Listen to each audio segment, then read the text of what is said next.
Netrukus laidoje. Man žiauriai gaila, kad didelė auditorija jį mato tokį, koks jisai yra su kauke. Man taip gaila, kad žmonės jūs jo nepažįsta, koks jisai, bet kažkada susipažins, manau, tikrai. Aš sakau, eisiu pas Aurimą į intervą. Tai pakvietė. Supratau, kad sėkmė yra sudaryta iš nesėkmių. Pradžioj sakai, atrodo viską, ką darai, sėkmingas esi, teisingai. Kiekvieną dieną, kai tau kartoja, kad jūs esat šūdlaidė, žinai. Wow, kaip įdomu, aš taip tavęs klausau ir atrodo, viso to lyg nesimatė. Gal dėl to, kad aš augau, irgi kartu su radistais ir man taip atrodė, tai yra, geriausia, kas nutiko radiją. Lygus metai, pinigus tiesiog. Jo. Darykit. Atvirkščiai. Viską, ką be padarau, man atrodo, padariau per mažai. Kažkas sako, viskas gerai, Rolandai, tipo cool, ten gerai. O aš galvoju, kad galėjau geriau. Visada galėjau geriau. Kaip tu užduodi klausimų? Tai ką tu čia paklausai dabar? Pats savo linksmas. Žinai, taip. Žiūriu Lietuvos balsą. Išsitiesk. Po kaldra. Mėgot, girdžiu, rėkia man. Mano mama galvodavo, kad aš švaistau laiką. Tėtis galvoja, kad aš irgi šūdą malu. Močiutė galvoja, kad aš velnio apsėstas esu. Jis mane žegnodavo. Visur tas buvo kažkoks dalykas, kas man patinka, visiems nepatinka. Labai faina, kad tu pasidalinai, kad nusprendai nedėti liūdėsio, nes, turbūt jo yra tavo gyvenime. Labai. Tikrai? Daug, aišku. Bet aš žinai, kur liūdėsi sudedu. Dėl ko tu liūdė, jeigu nepaslaptis? Ne, nepaslaptis, žinok.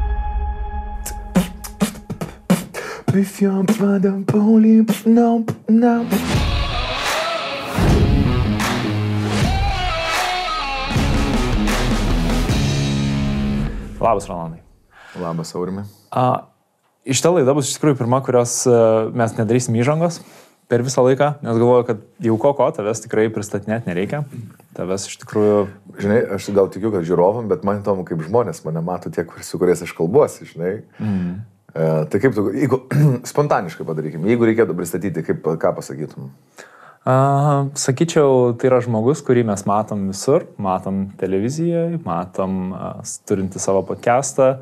Aš tave ir gatvėje karts nuo karto sutinku ir tavęs pilna Instagrame, socialiniuose tinkluose ir visi be abejonės žino tave. Ir žinai, yra įdomu, kad aš šitai laidai besiruošdamas, truputėlį užsiminiau vieniem, kitiem žmonėm, kad kalbinsiu Rolandą. Ir įdomiausia man buvo, kad dabar buvo toks, geras, labai įdomu, jisai labai pasikeitė. Ir prisipažinimas nuo manęs asmeniškai, aš nekartą jau galvojau apie tai, kad reikėtų tave pasikviesti į laidą ir mes kalbėjom ir su mano partnerė irgi, kad gal pasikviečiam Rolą ir man toks, nežinau, nes pati laida PIN yra apie tą pradžią iš naujo, kai tu eini, supranti, kad pasiklydai ir pradži iš naujo ir aš taip galvoju, bet Rolandas, ne tai, kad man neįdomus tavim pasikalbėti, man labai įdomus tavim būtų pasikalbėti. Bet aš taip galvoju, kad Rolando gyvenimas yra tokia tiesiai į viršų kylanti linija. Važiavo ir važiavo. Viskas, ko apsiima, viskas sekasi. Įdomu, kiek tai tiesa. Bet dar aš noriu pasidalinti su tavim vieną ištrauką, kurią nežinau, ar tu būsi matęs, kai mes kalbinom Ievą PIN laidoje.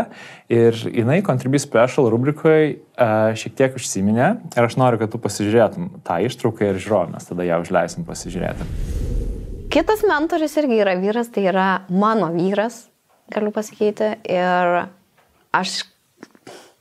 man žiauriai gaila, kad didelė auditorija jį mato tokį, koks jisai yra su kauke, kad toks, koks yra iš tikrųjų, kad tai mano yra žmogus ir tik tai aš jį matau namuose, nes jis tai tik namuose nusima visas tas savo kaukės. Man žiauriai gaila, kad jis dar nenori visų tų kieto berniuko kaukų atsikratyti, bet čia yra jau labai netoli, aš manau, nes aš matau, kaip žmogus tiesiog keičiasi. Ir jeigu atvirai, kad kalbant apie visus šitus čia psichologinius kažkokius dalykus ir taip toliau, tai jisai dar yra toliau pažengęs nei aš, kad tai, ką aš perskaitydavau knygose ar tose pačiose Dispensos knygose, ir su jų mes skaitai ir tu pasidalini su savo artimu žmogum. Tai jis sako, taip, tai tu kitaip galvoji. Tai kaip, sakau, tai kiek tu laiko taip galvoji? Kodėl man nesakei? Jo, tai šiaip jisai buvo tas pats pirmesnis už mane, kuris pradėjo ir meditacijas, ir jogas, ir taip toliau, ir domėtis. Aš žiūrėjau, žinau. Išdėjai šitą? Mes su Ieva kalbėjom dabar, kaip tik prieš ateinant čia man. Aha. Jo, nes nedarbavosi, turėjo pertraukėlę kažkokią irgi iki 12. Tai pasiskambinom kažkaip, pasigyriau, kad čia skaniai valgau, čia vykdom naujametinius pažadus, koncentruotis į miegą, į mikroflorą, žodžiu, virškinimą ir kažką. Aš sakau, o kur tu čia, sako, esi? Aš sakau, eisiu pas Aurimą į intervą. Tai pakvietė. Jo, sakau, tai pakvietė. Nu, papasako, kad labai ruošėsi vien pakvietimui. Tai šipsojausi, galvau, kad va čia yra geras pavyzdys, kai overthinking vyksta, žinai, kad tu tiesiog truputėlį per daug pergalvoji. Žinai, man kažkada, nežinau, man Zuoko gal fanų nedaug žmonių pasaulyje yra, bet manau, jis yra pasakęs gerų dalykų. Tai vienas iš jo pasakymų yra nebijoti paklausti, niekas už tai neduos per galvą ir nieko blogo nenutiks. Tai aš džiaugiuosi, kad tu paklausai ir džiaugiuosi, kad aš atėjau šiandien čia kažkodėl. O apie tai, ką jinai sako, koks aš iš tikrųjų esu, žinai, gal tam tikras momentas, kai tu privalai kažkoks tai būti ten ar atrodyti, tai yra tavo ten psichologiniai barjerai ar problemos, bet jinai mane mato toks, koks aš iš tikrųjų esu nuo ryto iki vakaro, kai ryte aš esu ten, nežinau, dar neįsijungęs ir zlus ten vakare, tylus, ramus, žinai, pavargęs. Tai ir tuo metu, kai tu esi labiausiai, pavadinkim, tos pažeidžiamoj fazėj, tai reiškia, kad tu esi pavargęs arba esi tik ryte pabūdęs ir dar truputėlį ne iki galo, žinai, susijungęs su visata, tikriausiai jinai tuo metu mato jautriausius momentus, kaip tu reaguoji į kažkas tai dienos naujienas, dienos pabaigoj, kaip reaguoji vaikus, kokius dalykus vertini apskritai. Ir matytinai tą nori, kad skleiščiau, žinai, gyvenime, o nerodo, viskas įmanoma, darykit viską dabar, žinai, viskas pasiseks. Daug, tiek, žinai, kas mėgsta ten, nežinau, paskrolint, paskaityti, paklausyti podcastų arba pasižiūrėti knygų, supranta, kad sėkmė nėra tai toks dalykas, kaip tu pradžioj sakai, atrodo viską, ką darai, sėkmingas esi, teisingai. Manau, dabar jau, kai man artėja tas gyvenimo periodas, kai tu jau ant laisvų, žinai kaip čia, užbuksavau, vadinkim taip, į kalną, Sizifo tokį darbą padariau užnešęs akmenį, aš dabar jį tiesiog ridenu tiesiai, aš taip jaučiuosi būdamas ir kartais aš noriu vis kažkur gal aukščiau truputėlį tą akmenį užridenti, tai supratau, kad sėkmė yra sudaryta iš nesėkmių. Esmė, kaip sako, kokia yra jūsų sėkmės formulė. Tai sėkmės formulė yra tiesiog daryti, nesustojant, consistency vėlgi tas, kuris reikalingas yra. Aš žiūrėjau, kad teisingai lietuviškas žodis būtų tam. Nuoseklumas. Nuoseklumas. Ja. Tai nuoseklus, kaip yra sportas, kuris atneša rezultatų. Nuoseklus darbas. Tai vadinasi, tai jisai neturi būti, pavadinkim tai gal, nežinau, tai jis turi būti, užmerkus kartais akis, sukandus dantis, atliekama tam tikra pareiga, kad atsitrenkt į sieną, kad nepavyktų, kad tave sužlugdytų, kad tu savęs nekęstum, dėl to depresuotum, kad tau nepavyktų, kad tavęs neįvertintų, kad tu nesugebėtum, kad būtų išties blogai, kad būtų nusivylę žmonės tavimi, tu pats, artimieji. Ir tik tada, pro visą tai, tu gali pabandyti prasibrauti.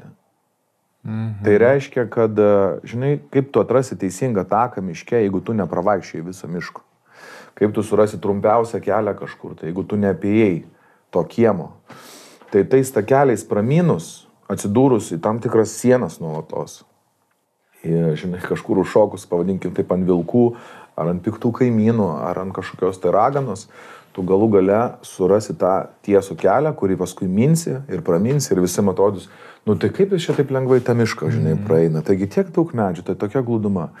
Reikėjo 20 metų tikriausiai klaidžiat viskame, kad žinoti tam tikras gal formulės arba darbo sėkmės, nes viską, ką aš darau, nesiėmiau, žinai, Nu, dabar pabandysiu statybos, žinai, būti numeris 1 ir aš tai statau dangoraižius. Tikriausiai buvo tai, kad parodo gerai gal pradžia, kad aš teisininko apskritai karjerą norėjau ar tikėjau, ar man kažkas įrodė, kad aš galėčiau būti teisininku. O jo, Ellie McBeal serialas tuo metu ėjo. Žinoma teisininkas, geriausias teisininkas.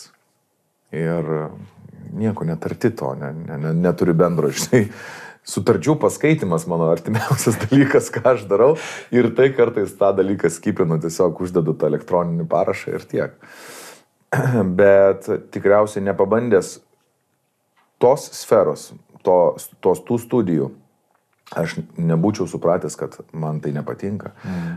Nepabandęs dirbti televiziniai laidoj kažkur, kur mane pakvietė, žinai, kiekvieną dieną, kai tau kartoja, kad jūs esat šūdlaidė, žinai. Oh, wow. Jo, nes dušas buvo laida Š su D, jeigu apkeitė, tai gaunasi šūdas, žinai. Ir vakare ateidavo ten, kai ten technikai kažkokie, jie turėdavo ilgiau pabudėti, nes ta laida ilgiau dirbdavo ir jie pykdavo, kad čia išleidime, jie jau nesalotas ten, žinai, ir ten miegot gali eiti ir ramiai budėti, reiškia, kortom tam žaisti, o jiems reikia sėdėti paleidime, ten kažką prižiūrėti ar uždaryti, tai ta šūdlaidė, kada čia pas jūs pasibaigs ar kada uždarys, žinai. Su tokiu momentėliais, kai gyveni. Ta pati radija, žinai, tas sėkmės periodas su Jonu pas mus, kuris buvo ne dėl to, kad dabar mūsų ten šėrė pinigais, žinai, galimybėmis ir pasiūlymais, tik tai jūs darykit vyrukai. Atvirkščiai. Kuo didesnė priespauda yra, tuo tavo didesnis kūrybiškumas įsijungia. Nes tau reikia sugalvoti, kaip mažiausiais kaštais padaryti didžiausius, geriausius rezultatus. Ir mes, kai pradėjom dirbti, turėjom dirbti ten nuo sekmadienio, aš kai telekį dirbau, tai iš vis be išeiginių, jau tada man nebuvo tokio suvokimo, kad čia blogai dirbti yra šeštadienį, sekmadienį. Kuo čia skiriasi nuo kitų dienų? Tai yra darbo diena. Dabar iš vis, kai kažkam šventė ir išeiginė, man darbo diena, aš to nepriemu kaip kažkokio iššūkio ar varginančio momento. Ir su radija buvo, aš atsimenu, mūsų niekas nenorėjo, kad mes kurtumėm geresnį sezoną. Mes prašydavom ten kažkokiu tai, pavyzdžiui, pinigų papildomų džinglam pasidaryti. Ne, vyrai, nejuokaukit, nėra tokio biudžeto. Ir mes savaitgaliais pagrodami, sakykime, kažkokį tai honorarą, tiksliau vieną, pavyzdžiui, iš grojimų paskirdavom laidos, tarkim, ten patobulinimui džinglams. Tai reiškia, ne radijas mums duodavo pinigų, mes outsourcindavom dar trečią asmenį, ten būdavo Manfredas, gal žinai, neatsimporit Bajelis, dieve, kaip kokia gėda Manfred, atsiprašau. Nu, visi žinai, vardu Manfredas. Nedaug Manfred yra, jo. Ir mes čia darydavom džinglus viršuje va šitam pastate, viršutiniam aukšte, tuos džinglus neždamės, žinai, ten darydavomės patys fotosesiją, užsakydavom plakatus, sugalvodavom ten kažkokius niuansus, mūsų klausdavo, kam jūs čia daro, taigi čia radijas. Žinai. Tai visą laiką tas buvo momentas ir per tas, pavadinkim taip, sakykim, nesėkmės, bet darimą tam tikrą, žinai. Nėra, kad mūsų ten sezonai buvo visi sėkmingi iš esmės, ar ne? Dabar, jeigu paprašyčiau kažkokio tai žmogaus, jis mane išvardintų 10 sezonų. Vargu ar aš pats išvardinčiau 10 sezonų radijai, bet tas 10 bandymų kiekvienais metais save, radijo laidą, turinį reinventinti, patobulinti, sukurti iš naujo. Ir kai baiginėdavo sezonas, gal kas toliau, kitais metais mūsų išmes, mes nebepadarysim nieko geriau. Pavyksta, nes tu tiesiog darai. Tu darai, net kažką gero pasiimdamas iš to, kad tu jau padarai, tą, kad tu nesigavo, kas tau nesigavo, tu išmetei, bandai naujus dalykus. Ir taip, žinai, klijuoja savo piramidę kažkokią tai. Kaip įdomu, aš taip tavęs, žinai, klausau ir atrodo, nu, vat viso to lyg nesimatė. Tikrai, aš turėjau tokį, gal dėl to, kad aš augau, žinai, irgi kartu su radistais ir man taip atrodė, nu, tai yra, žinai, geriausia, kas nutiko radijoje ten tuo metu, čia 2 metai. Pinigus tiesiog. Jo. Darykit geriau. Atvirkščiai, žinau. Ir mes išėjom iš radijos tik dėl to, kad atsibodo įrodinėti, kad mes žinom, kaip reikia. Tie radistai pasibaigė dėl to, kad ne dėl to, kad mes, tarkim, ten išsisėmėm, žinai. Mes jautėm, kad stagnacija tam tikrai yra, ten porą metų. Viskas kartojasi, suinteresuotumas mažas, dėl to, kad visur, kur mes dirbam papildomai, atlyginimas yra daug didesnis, vienu nuliu visą laiką daugiau, negu tai, kad mes per radiją dirbam visą mėnesį. Mes gaudam 550 eurų dirbdami mėnesį radiją, žinai. Ir jūs ten kiekvieną vakarą. Kiekvieną vakarą. Tai už tokį atlyginimą, žinai, kažkas mums ten dabar, kai eina jaunimas darbintis ir klausia, kiek mokėsit ir ten, žinai, pasako jiems kažkokioj tai, ten, žinau, radijo vedėjo asistento poziciją, tarkim, tiek gaus ten 800, ten, ne, hebra, ne. Man įdomu, kokią žinutę tu turi, nes aš turiu kaip vieną iš klausimų net paruoštą būtent su jaunimu, nes man tai taip skiriasi ir ne nuo to, kaip mes matėm tą, kur, aš irgi šiaip savo karjerą tam tikrą prasme pradėjau radiją, nors ne kaip radijo didžėjus, bet aš dirbau nemokamai. Ta prasme, darydavau tiesiog duokit man darbą, žinai, aišku, ten buvo 14-16 metų tuo metu, bet tiesiog ten kažkas 200 litų moka, o dieve, nuostabu, o dabar? Aš puikiai suprantu. Ir aš kai įdarbino mane LNK dukterinės TV1, egzistuojantį dar kanalą, pakvietė, sako, pas mus išeina mergina viena į žinias dirbti, toks šoliukas jie automatiškai, kita mergina, o mane pakvietė tiesiog kaip svečią tuo metu, aš beatboxindavau, žinai. Ir irgi niekas už tai negirdo. Mano mama galvodavo, kad aš švaistau laiką, tėtis galvoja, kad aš irgi šūdamalu, koks šis, žinai, sportas. Močiutė galvoja, kad aš velnio apsėstas esu. Jis mane žegnodavo, kai aš už prie kompo sėdėdavau, žinai, mane žegnoja. Kad aš galvoju, išpotėjęs esu. Mokykloje ten muzikos mokytis, sako, aš laikysiu muzikos egzaminą, beatboxą.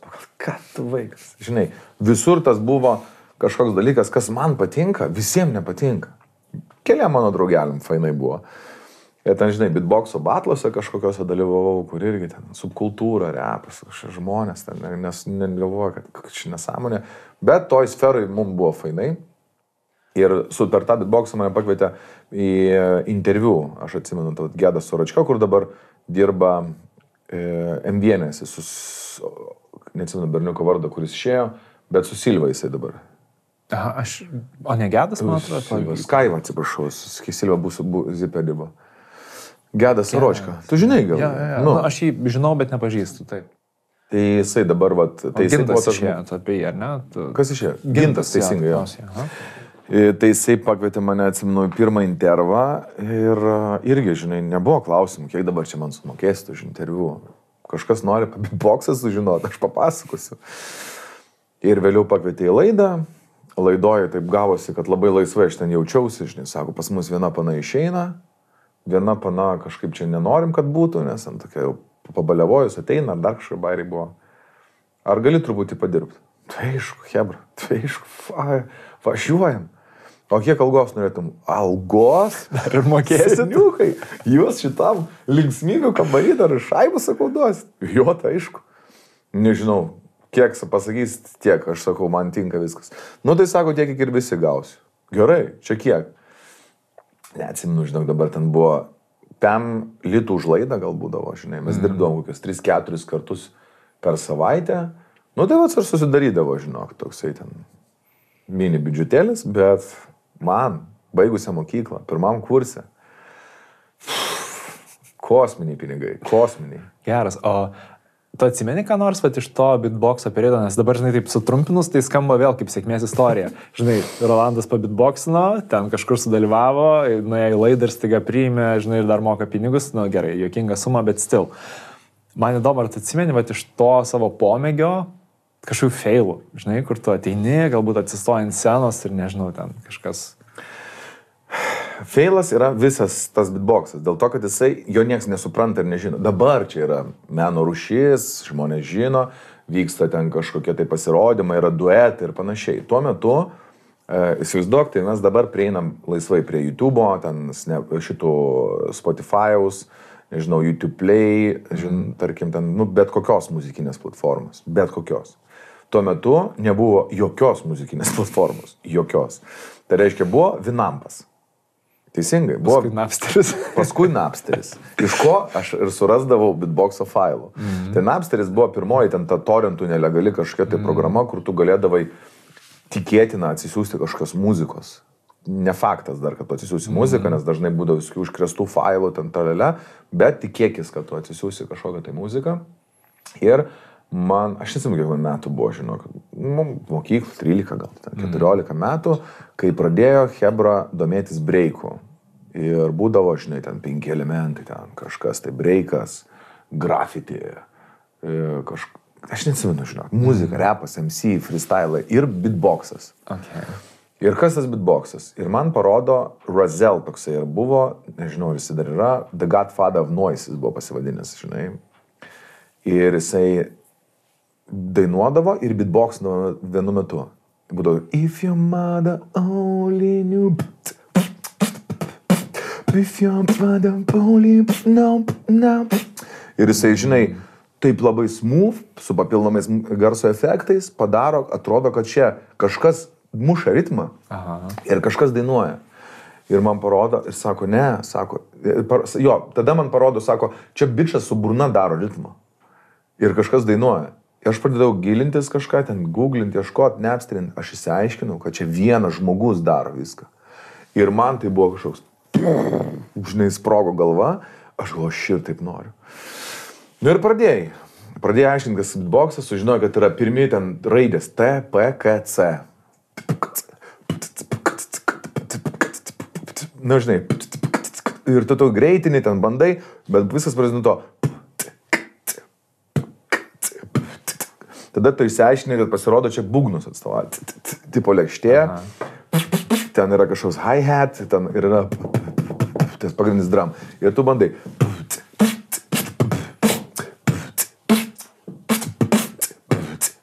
Ir visą laiką tu taip darai, žinai. Repetuoji, treniruoji, aš dabar toks atbūkė, atšypė jau viskas lėčiau. Bet skamba vis tiek įspūdingai. Ir tu, žinai, aš namuose po kaldra. Mėgot, girdžiu, žinai, rėkia man. Ir aš bandau padaryti, ir aš nesuprantu, kaip padaryti, kad man eitų, aš dainuot galėčiau vienu metu 2 garsus paleisti. Nes čia yra vienas. Supranti? O kaip padaryti, kad 2 garsai būtų? Ir man kažkada tai prieš miegą, suprantu, kad nosį reikia dar įjungti.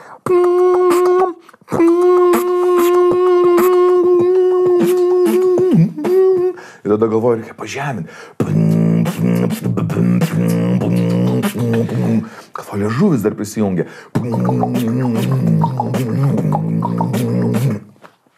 Žodžiu, ir aš tiesiog, įėjau į tą, žinai. Aš ėjau tai, kad čia mano, kaip meditacija, aš nežinau, ar poilsis, ar tai mano buvo pabėgimas nuo tos sudėtingos tokios vaikystės, nes, žinai, Viršuliškės, Vilniuje gyveni.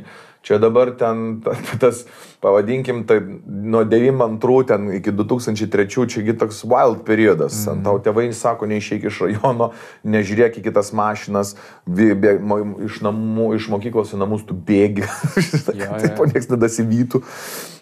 Nes tu žinodavai, kad yra įvairiausių žmonių, ten, žinai, geriečių, blogiečių, bandytos socialių, kurie nori tiesiog tave ten pažeminti, pamenkit, pagauti, atimti kažką, tai striukė, batus, kuprinį, daiktus, ten pašokinėk ar yra centų. Nu, čia visas tas periodas. Ir kad nuo jo truputėlį taip nutolti, tu darai tokį, atsirado toks momentas gyvenime mano. Ir aš jį kultivuodavau nuo ryto iki vakaro. Jisai buvo niekam neįdomus ir nereikalingas, žinai, tik tai keliam mano tam breikeriam draugeliam, kuriam aš prodavau, kaip, neblogai, žinai, va taip, viskas, jų atsakymas, nebuvo, kad rolai, wow, čia kažkas. Ir aš atsimenu, vis norėjau pasigerinti, tada kažkaip aš kažkokį mikrofoną, žinai, susiradau, tada ausinės, aš jau galėdavau to tokio holo garsą pasidarė ausinėse. Klausydavosi pats savęs ir beatboxindavau, žinok, po 3-4 valandas iki tol, kol man lūpos nutirpdavo. Aš jausdavau, kaip pagydytoja, kad tu nejauti lūpų, žinai. Galvoju, taip įsivažiavęs buvau, kad nebejaučiu lūpų. Reikia pailsėti. Nes tu tokį tranzą įeidavai, net aš atsimenu, kaip dabar galva net apsvaigsta, nes tu žinai, tau iš tikrųjų kvėpavimo pratimai kažkokie eina, tu beatboxini ir įeidavau tokį kažkokį tai transitioną. Žodžiu, ir paskui kažkaip tai išdrasėjau, supratau, kad aš tam tikrą jau išsitreniravęs lygį esu, nors varydau, sakau, kasdien einu į mokykloj. Matau, šitas matematikos nepadės išlaikyti, kaip aš atsimenu dabar mokytoją, žinai. Ir su šaliku žiemą. klausaisi kažkokios muzikos, bandai bišnepsterio atsisiųsti, kažkokį toks Killa Kela buvo. Jisai pirmas pradėjo skretšuoti, žinai. Jo, žinai. Ir tada Killa Kela toks atsirado, tada greitai, nes tas Rozel buvo amerikietis, toks viskas lėtai ir toks repas, žinai, o Killa Kela buvo toks britas ir jis ten tipo drum and bassas, dubstepas, įvairiausi tokie garsai. Bandai į tą įsigilinti, įsivažiuoti, bandai surasti tai internete, siūstis, klausaisi per kažkokį tai ten grotuvėlį kažkaip įsirašęs, ten, žinai, ausinė viena neveikia, aišku, nes trūktėliai kitos laidą. Žinai, tie laikai, jo, kur... Silituoji biškai. Jo, tada turi kažkokį daugelį ieškoti, aš nemokėjau, kuris gali kažką palituoti, senčiai, ne, čia jau... Žinai, tai aš būdavau tas draugelis, kai aš lituodavau visiems, ką reikėdavo. Bet tu be cigarekai, be cigariukai. Nors nuo 15 ir su cigariukai. Kur vieną akis, žinai, kad ir su viena akim, nes kitoj dūmai. Ir bravo, lietuoja ten tautą kažką. Kiek laiko tau užtruko, kai tu įgyji tos drąsos, žinai, pasirodymai? Koks maždaug laiko tarpas? 4 metai kažkur. 4 metai. 3-4 metai, jo. Toks nuo 14, aš manau, 14 metų čia prasidėjo. Kažkur tai ir aš atsimenu, mano pirmas pasirodymas buvo 12 klasiai. Mes būdavo jo 12 klasiai, darydavo toksai, ir dabar yra skrusdeliukas, Ant šokių studija, man tada jis turi, skrusdeliukas darydavo moksleivių rūmose, ten kažkokius tai breiko betlus ar kažkokią tokį. Ir aš per savo breikerius tos draugus paprašiau, sakau, ar galėčiau pasirodyti, paklauskit, prašau, noriu pasirodyti. For free tiesiog pasirodyti, žinai, padaryti, užpildyti pertraukėlę ar dar kažką. Ir prisiprašiau, leido man su juo susitikti, žinai, aš ateinu, nu, ką tu ten moki? Žinai, kaip būna, ką ten moki? Padariau, gerai, turi 10 minučių per pertrauką.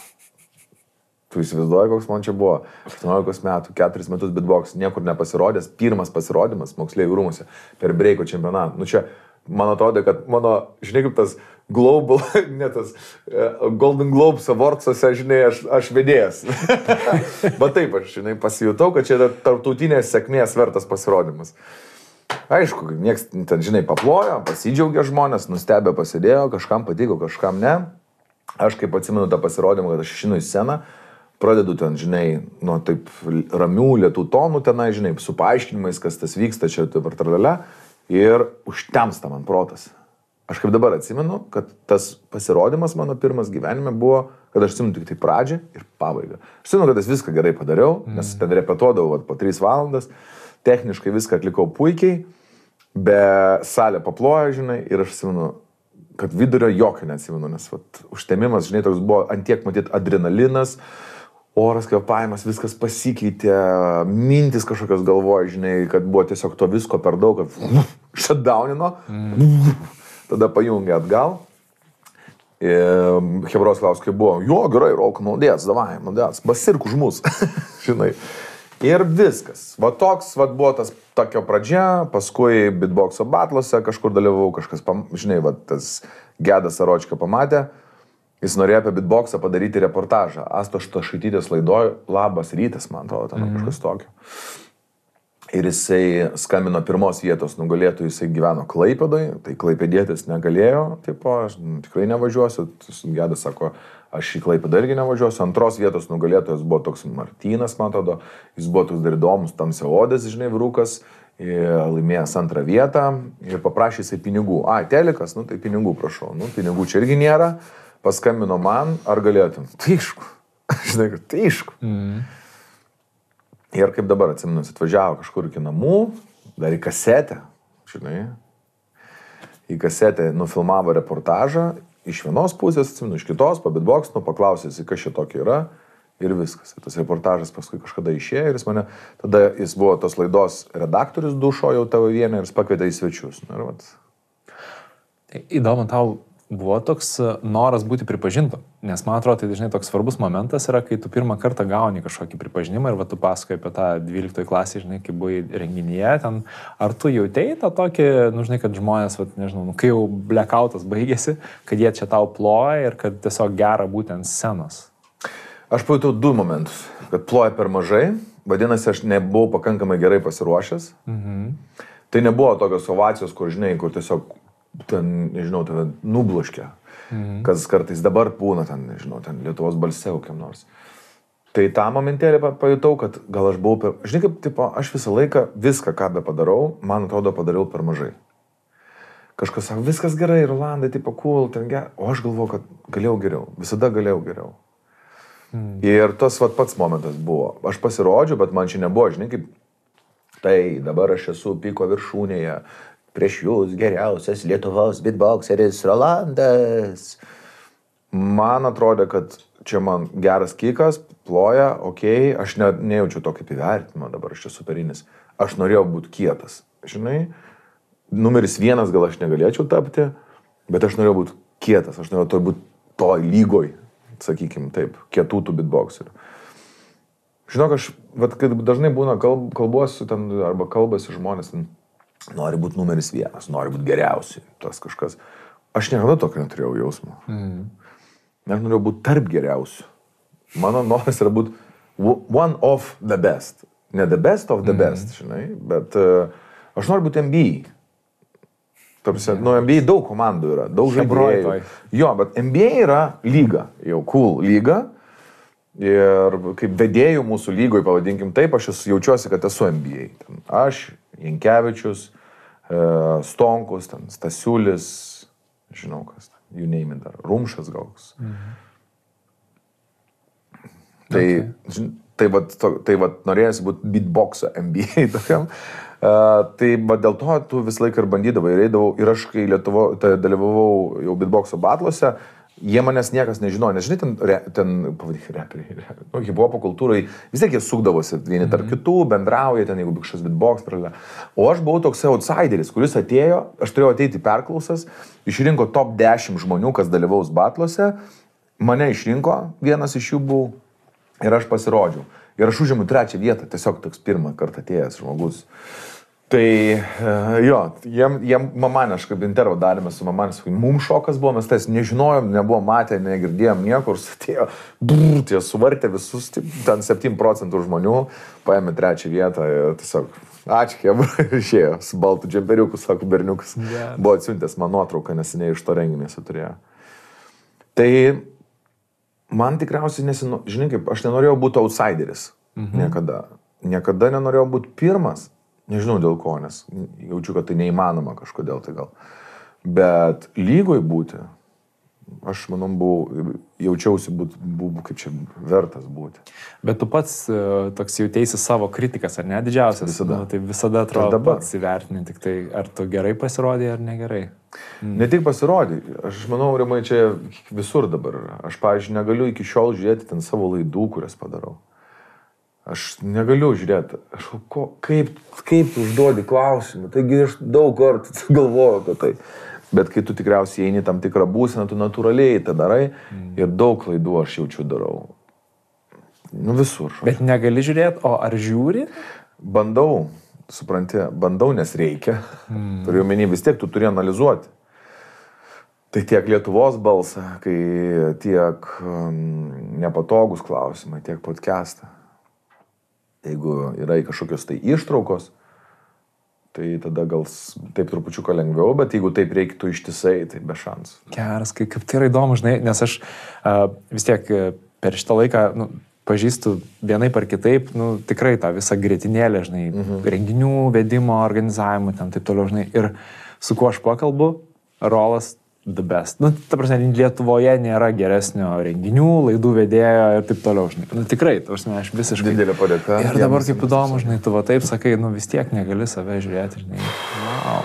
Aš visada galvoju, kaip glušius sėdi tyliai, galvoju. Va taip, aš nuoširdžiai nemeluoju tau, podcastą, jeigu kaip glušius galvoju, kuo tu čia... Toksai būna momentas. Va taip, aš apie save pagalvoju. Žiūriu tada, tarkim, intervą. Tai ko ne? Žinai, tai kam tu lendi, taigi žmogus nebaigė kalbėti. Arba, ką tu čia paklausai dabar? Pats savo linksmas. Žinai, va taip. Žiūriu Lietuvos balsą. Išsitiesk. Kaip lakai mikrofoną. Kaip ten tą, žinai, atsistok prie žmogaus. Kalbi su žmogum, žiūrėk akis. Va, aš va taip. Ir aš žiūriu, ir suprantate, aš matau visas tas savo klaidas. Ir aš negaliu žiūrėti, nes aš labai kritiškai į save žiūriu, aš į kitus galiu pažiūrėti, pasijuokti, gerai, negerai įvertinti, žinai, toksai, va čia linija yra, gerai, negerai, fainai, nefainai, patinka, nepatinka, save labai daužau visą laiką, nuo pat ryto tik atsikėlęs. Nuo pat ryto aš atsikėlęs žiūriu į veidą ir galvoju, klaida, nereikėjo ten, pavyzdžiui, vakarę valgyti, sakei festinsi, nefestinsi, sakei darysi atsilinkimus, nedarėjai, įbys. Kaip tai jauti, kad iš kur pas tave susiformavo, žinai, va šitas toks, nu, į vieną vertus, žinai, ir kritiškas požiūris į save, bet čia yra, nu, toks dviešmenė. Underestimation. Bet kita vertus, žinai, yra tas toks, aš galiu geriau, na, aš padarysiu. Ir tu vėl atkakliai, ir vėl bandai, ir iš kur vat, pas tave šitas, nežinau, čia dažniausiai vis tiek tokie dalykai kažkaip vaikystėje susiformuoja. Tu jauti, iš kur tas atėjo? Nežinau. Žinai, kaip negriežčiasi Dievo, kaip sako, sakydamas, kad ten tėvai, tarkim, iš manęs kažko ten visada reikalavo, kad nebuvau pakankamai geras visada ten. Ir tai išugdė manyje nepakankamai gero savęs kažkokią tai kartelės bandymą peršokti. Aš nežinau, tikrai nenoriu meluoti, aš nebuvau pas jokį terapeutą, nesiaiškinau to dalyko, kol kas ir neplanuoju, nes kam taisyti tai, jeigu viskas veikia galvoju, bijau, kad nenueičiau kažkur gilin, kur paskui pats gailėsiuos. Buvo vaikystė, nu žinai, kur tipo, daryk taip, kad nes bus va taip, sakykime, ten nepakankamai skaitai, blogai ten mokai, dar kažką, nu, bet čia visi šitą turėjo. Todėl aš neskaitau, kad čia tas spaudimas ten kažkoks tai buvo blogas. Aš dabar į savo vaiką žiūrėdamas Motiejų matau save. Jam daug įdomiau žaisti kompų negu mokytis. Ir aš jį suprantu puikiausiai. Ir aš jį palaikau. Bet aš negaliu sakyti, Motiejau, cool. Žinai, dzintė mokslai, žais Fortnite, gal kažkas gausis. Žinai, nu negali. Bet jeigu kažkas gausis, tai bus cool. Bet aš manau, kad gal tie įgūdžiai labiau jiem bus kažkur šiaip apskritai reikalingi. Nes jų jaunimo smegenys taip greit dabar veikia, kad ten šaudyt, statyt, kalbėti vienu metu, nu reikia. Smegenys turi vis tiek virti. Nes jie ten stato kažkokius pastatus vienu metu, šaudo, keičia ginklus, kalbasi, ten komunikuoja ir žiūri į taikinį ir dar skanuoja aplinką, ar nėra dar papildomų priešų. Tam reikia įgūdžių. Dėl to jiems labai sunku susikoncentruoti, skaityti knygą. Jis skaito knygą. Vakar mes kartu skaitykim. Jeigu tom vienam sunku, jis nemato pavyzdį, aš nenoriu, kad jisai būtų čia dabar, tu užsidarai kambarį skaitai. Einam kartu dabar skaitysim. Einam, tėvelį. Ir mes skaitom. Aš savo, jis garsiai tą, tai aš 2 knygas vienu metu skaitau. Vieną klausau, vieną skaitau. Ir jisai, žinai, skaito 5 puslapius perskaitė, nori aptart. Nu, aptariam. Dar 5 puslapius perskaitė. Žinok, aš nusikabinsiu, girliandą, sako šitas. Jo, jisai, žinai, skanuoja kambarį, galvoja. Tai reiškia, aš nenoriu pasakyti, kad čia dabar, nežinau, gal kažkas pasakys, kad čia blogai, aš manau, kad čia gerai yra.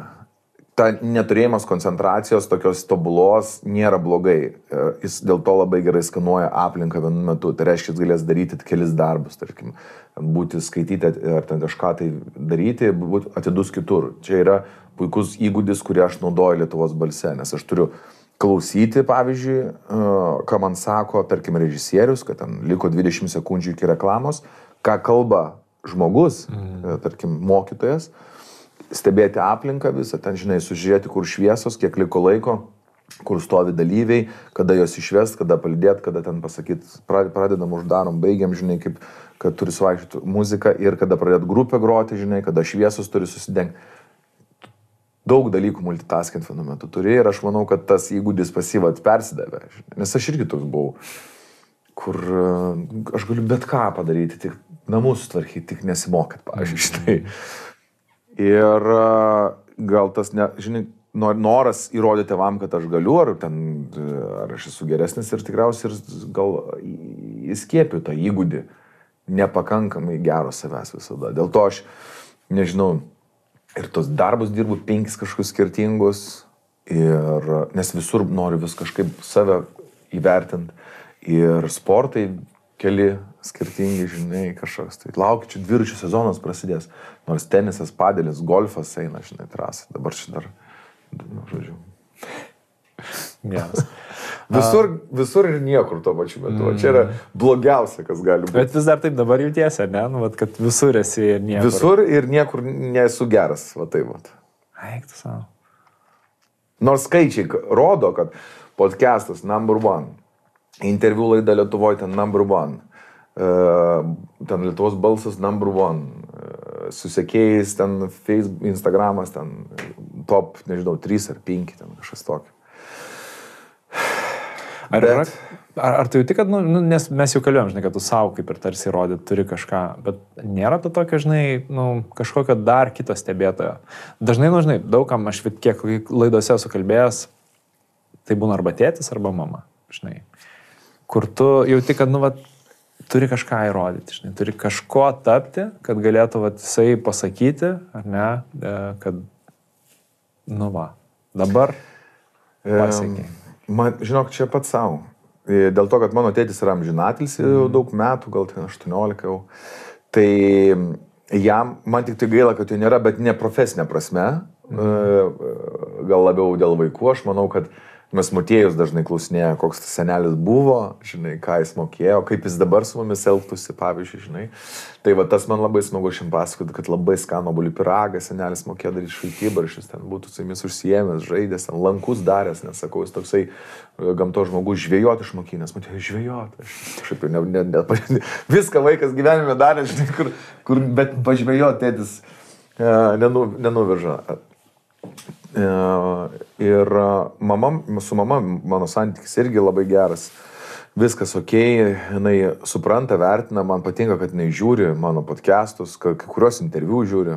Aš tai nemėgstu tos moters, tai nežiūriu. Tai va. Bet jinai kaip ir tikra mama žiūri taip, žinai, kaip moteris. Sakau, ar matėjai tą laidą interviu? Mačiau, blogai sėdėjai. Neturinį, jinai žiūri kaip mamytė, blogai sėdėjo arba blogai buvo apsirengęs. Bet šitas jau atsikartoja, tai ir pats savo taip sakai, Rolandai, išsitiesk, tai gal mama, žinai, tai mamos akį jauti, žinai. Jo, jai nepatiktų. Tai tas nėra, aš manau, kad ir mama gal nurimus yra, nes dažnai kartodavo, sunau, faina tavo jų darbas ten bairiukai, juokeliai, dar kažkas, kada tu tikrą darbą susirasi, bet, jinai nustojo, tą klausinėjote gal, kai suprato, kad susilygino gal kažkokia atlyginimas, kažkoks, tai jinai nurimo, kad finansiškai aš jau galiu savim pasirūpinti. Noriu truputėlį dar nuo Motiejaus ir šiaip bendrai tavo tėvystės nepabėgti. Tavo ir tavo vaikų vaikystė labai skiriasi. Žinai, skiriasi ir bendrai aplinka. Bet aš turiu dar vieną citatą, kurią aš noriu paskaityti iš tavo vaikystės, kai tu sakai, kaip dabar akise stovi vaizdas, grįžtam iš dantystės ir man tėtis nuperka tą dešrainį.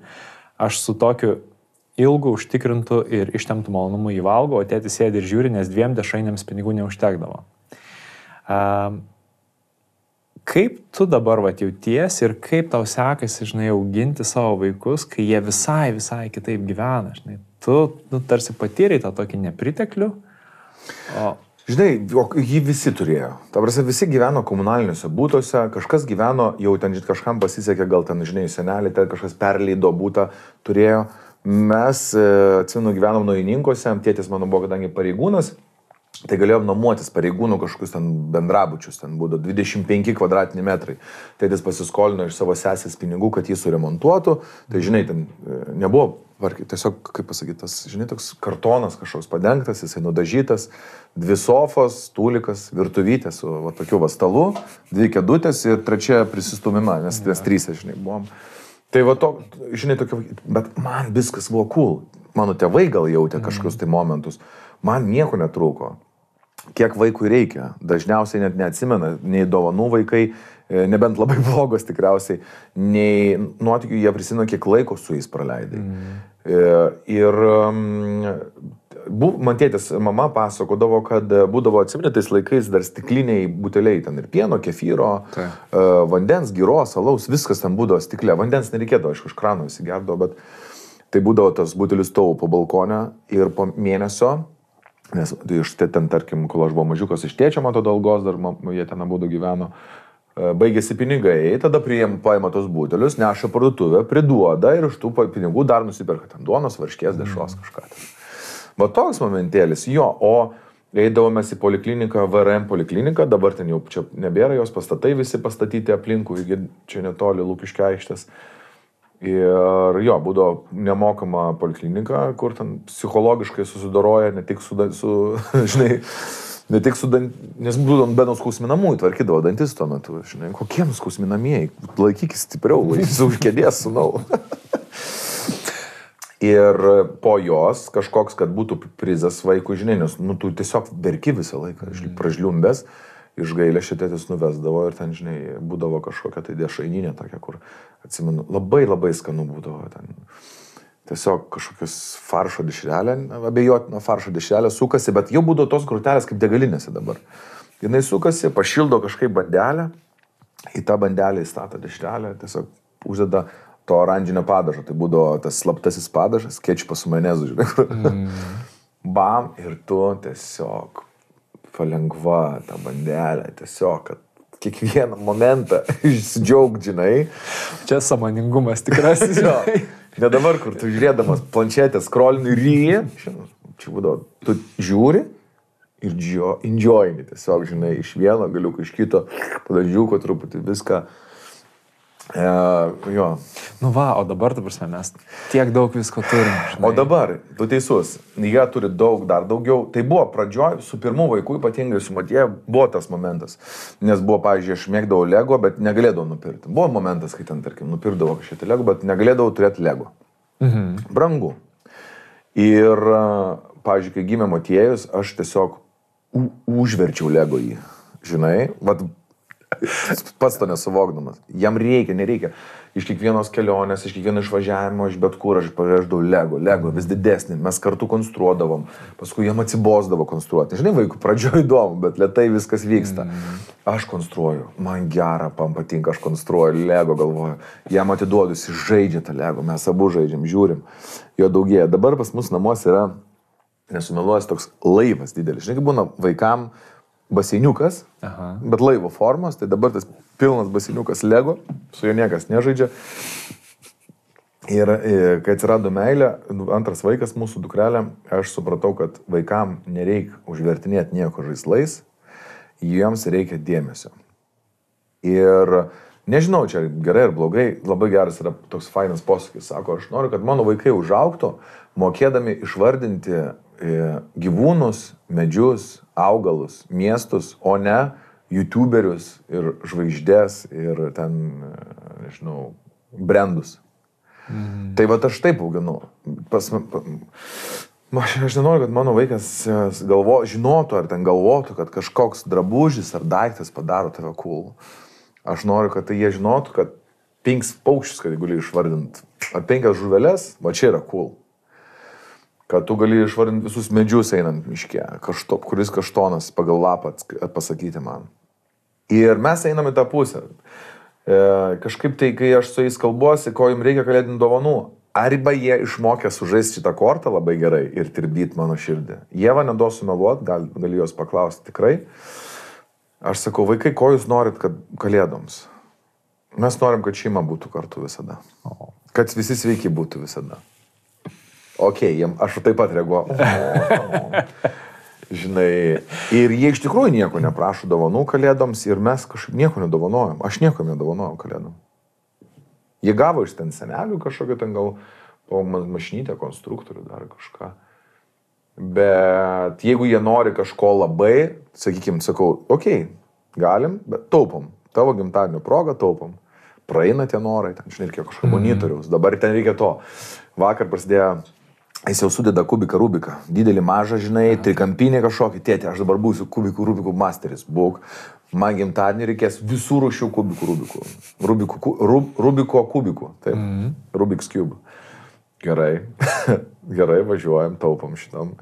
Tai vat, jeigu jie pareiškia kažkokį norą, taip, aš jais jų kažkaip neužkišnėjau dalykais, jiem jų kažkokių tai materialių nereikia, meilė mano iš vis išaugo, pavadinkim tai be žaislų, jai patinka piešti, jai patinka būti kartu, dūkti, ten, žinai, žaisti slepinių, kažkokie tokie artumas kartu. Ir aišku, planšetė, nemeluosiu. Taip, planšetė yra number one dalykas, visų žaidimų žaidimas.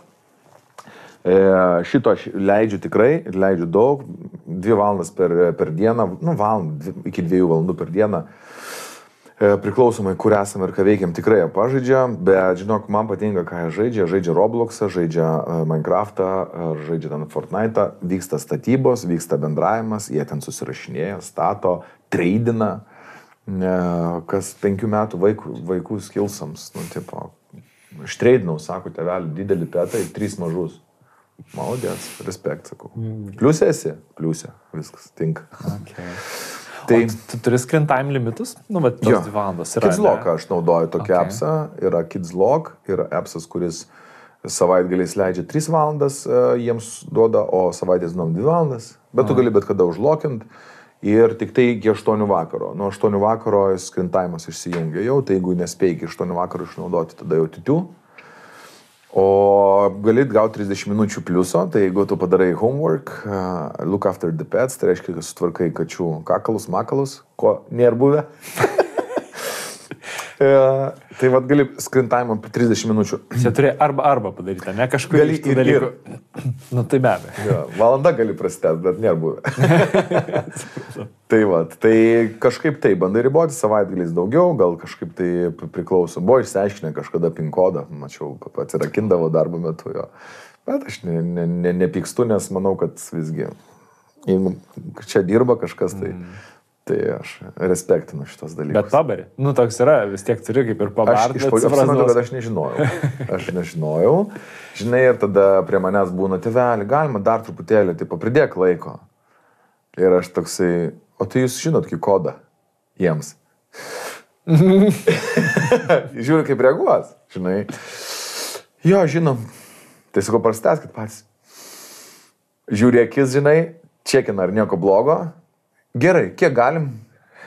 O kiek sakau, nes valiuta pas mus namuose šiaip skaitimas yra plius minus toksai, tai jeigu paskaito, tada gali jau ten screen time daugiau, jeigu nori, tarkim, ar ten ilgiau, ar dar kažkaip, tai kas už tai, arba ten ką reikia padaryti, būna visokių niuansų. Bet, žinok, leidžiu žaisti, nesu tas ten blogietis tėvelis, kuris draudžia tokius dalykus. Aš manau, kad visgi tai lavina, dieve, visi žaidžia, turi apie ką kalbėtis paskui tenai.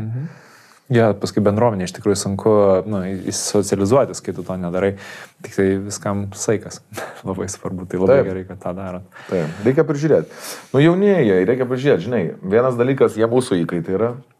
Reikia pasidžiaugti, kad ačiū Dievui, jie vis dar su mumis gyvena, nes teoriškai, jeigu, žinai, jis galėtų pats pasidaryti valgyti ir turėtų pinigų, tai tikrai nebegyventų su mumis, kas ir nutiks 18 metų. Jis norės, jie jau kūrė planus, trečiokai, tėveli, mes, kai bus mums 18, mes gyvensim 3. Ir klasiokus švarino savo, kur ką jūs eiksit, žais planšetį, visada. Tai aš suprantu, žinai, toks daraisi išvada, kad tu dabar tiesiog jis įkaitas tavo yra, nes mes pasidarėm vaikus savo malonumui, pavadinkim taip, paskui ten galės sakyti šaliai, nes mums gera matyti, kaip jie kažko dalykų išmoksta, išmokinti juos, važiuoti dviračių, plaukti, slidinėti, matyti, kaip jie tą, žinai, išmoksta, džiaugiasi ir tu džiaugiasi tuo pačiu, nes tu perdavai kažkokias savo žinias kažkam kitam, jam jų reikia. Alleluja. Žinai, labai įdomus iššūkis, apie kurį aš noriu su tam pasikalbėti. Mes, manau, esam čia tam pačiam puslapyje, žinai, kaip sako, dėl mėgstamos veiklos. Žinai, mes gal dar apie tai pakalbėsim laidoje, nežinau, ar suspėsim, bet tu esi tas žmogus, kuris visada darai tai, kas tave veža. Žinai, ir aš toks esu. Ir man, pavyzdžiui, kai aš dabar bandau paaiškinti savo sūnui, mano sūnui 14 metų, kad kaip ir tu užaugsi, žinai, turėsi dirbti ir tam reikės disciplinos. Ir aš taip jaučiu, kad man sunku yra tą perduoti, nes man darbas yra tas tokia asociacija su malonumu ir jisai tą mato, žinai, kad aš visiškai mėgaujuosi darydamas savo darbą ir jam tai net nekelia kažkokios tai tokios, žinai, kad čia bus sunku ar kad čia reikės kažką daryti, nors iš tikrųjų tiek tavo, tiek mano darbas labai reikalaujantis yra tų daug disciplinos, daug turi kartų pasakyti, okei, pabandom dar, žinai, pabandom kitaip, ten nepavyksta kažkas ir taip toliau. Ir kaip tu nuteikinėjai tam, kad ateis laikas, kai reikės dirbti, žinai, ir kai sako, mes čia 3 draugausit, su draugeliais gyvensim, o iš kur pinigų hebra gausit, žaisit ten su planšetėm visą laiką. Nuteikinėjau ir bandau paaiškinti, nes, tarkim, buvo momentas, kaip nebuvo aišku, pinigų vertė nebuvo aiškiai apskritai. Tai dabar bandau įvesti ir jau čia, pastaruosius gal 2 metus tą pinigų aiškumą vertę, kas yra brangu, kas nebrangu, kas kiek kainuoja, kodėl. Vakar ten žiūrėjom, tarkim, išsinuomot filmą parai galite ten platformai, kiek kainuoja ten 14 ar 16 eurų. Matė, daug čia ar mažai yra? Labai daug, tėti. Teisingai, daugokai, ne? O tai filmas ne mum lieka, nesakau, gali pažiūrėti viskas. Matai, gal yra Telė Napoleoną gali pažiūrėti. Nemačiau. Jo, bet tarkim, žinai, visi įsijungiam ir aptarinėjom, kaip tu vertini va šitą dalyką. Degaliniai ten, žinai, prisipyliau benzo, ateik, sakau, pažiūrėk, kiek kainuoja benzas, važiuojant ten kažkur. 96 eurai? Jo, sakau, ir čia tik tai viena, iki Marijampolės bus tik tai, sakau, žinai, labai daug, žinai. Parduotuviai čekiais, pats apsipirkinėti ten eina, žinai, pats pavalgyti perka kažką, tai iki tralelę. Tai pradedu nuo to dalyko, kad apskritai tame yra kažkoks, ta prasme, kad tai, neteini, neduodi kortelį ir tau duoda už tai, ko nori. Kad yra tam tikras pinigų limitas, yra tam tikros kainos, kuris kažkas kiek kainuoja ir kaip uždirbti dabar tos pinigus yra klausimas. Tai aš su juo kalbuosi, kaip tu nori uždirbti pinigus. Ir jis manęs klausė, tėveli, ar gerai uždirba, tas klausimas, kaip mes važiuojam kažkur, jis mato profesijas. Tėvelė, ar gerai uždirba, ten, aš neatsimenu dabar, žinok, kokia ten buvo, bet kaip pavyzdžius vardinsiu, padavėja. Sakau, padavėja gerai uždirba, bet sunkus darbas, ilgai reikia dirbti ir dažnai priklausomas esi nuo arbatpinigių. Tai reiškia, kaip būsi malonus nuo žmonių, žmonėms tiek jie to paliks papildomai pinigų. Norėtum? Nežinau. O sakau, bet restorano savininkas, manau, uždirba daugiau, nes jisai pasamdo žmonės visus, sakau, ir jisai gauna daugiau pinigų. Bet ir, sakau, sunkesnis darbas, nes atsakomybė daugiau. Tai tu už juos visus atsakingas, jų darbus gali tekti dirbti. Mes buvom dabar slidinėti viešbutį, sakau, matai, žiūrėk, savininkas čia viešbučių yra, jis mus dabar veža. Tai jisai reiškia ir vairuotojų dirba. O jam patinka šitas darbas? Nežinau, paklausim, žinai, kad pakalbėjom, kad family verslas tralelė. Tai jisai, žinai, tuo dalyku domisi, kas kiek uždirba ir pradėjo vertinti sunkumus darbo. Tai manau, kad tas momentas, kai dar iš kur atsiras pinigai ir kad tau reikės kažką daryti, jis jau suvokia ir ateina tas jau truputėlį sprendimų momentas, į ką jisai norės krypti. Ir aš jo klausinėjau, ar tau patinka šitas, ar tau patinka tas, ar tau patinka tas. Tai kol kas, kaip suprantu, nedaug kas patinka, tėčio darbas domina labai. Jo. Tėčio darbas domina. Nes mato, kad tėtis mėgaujasi, žinai, tai natūralu. Matyt, ir jis klausia, ar sunkus tavo tėti darbas. Sūnaus, sakau, priklauso labai skirtingai.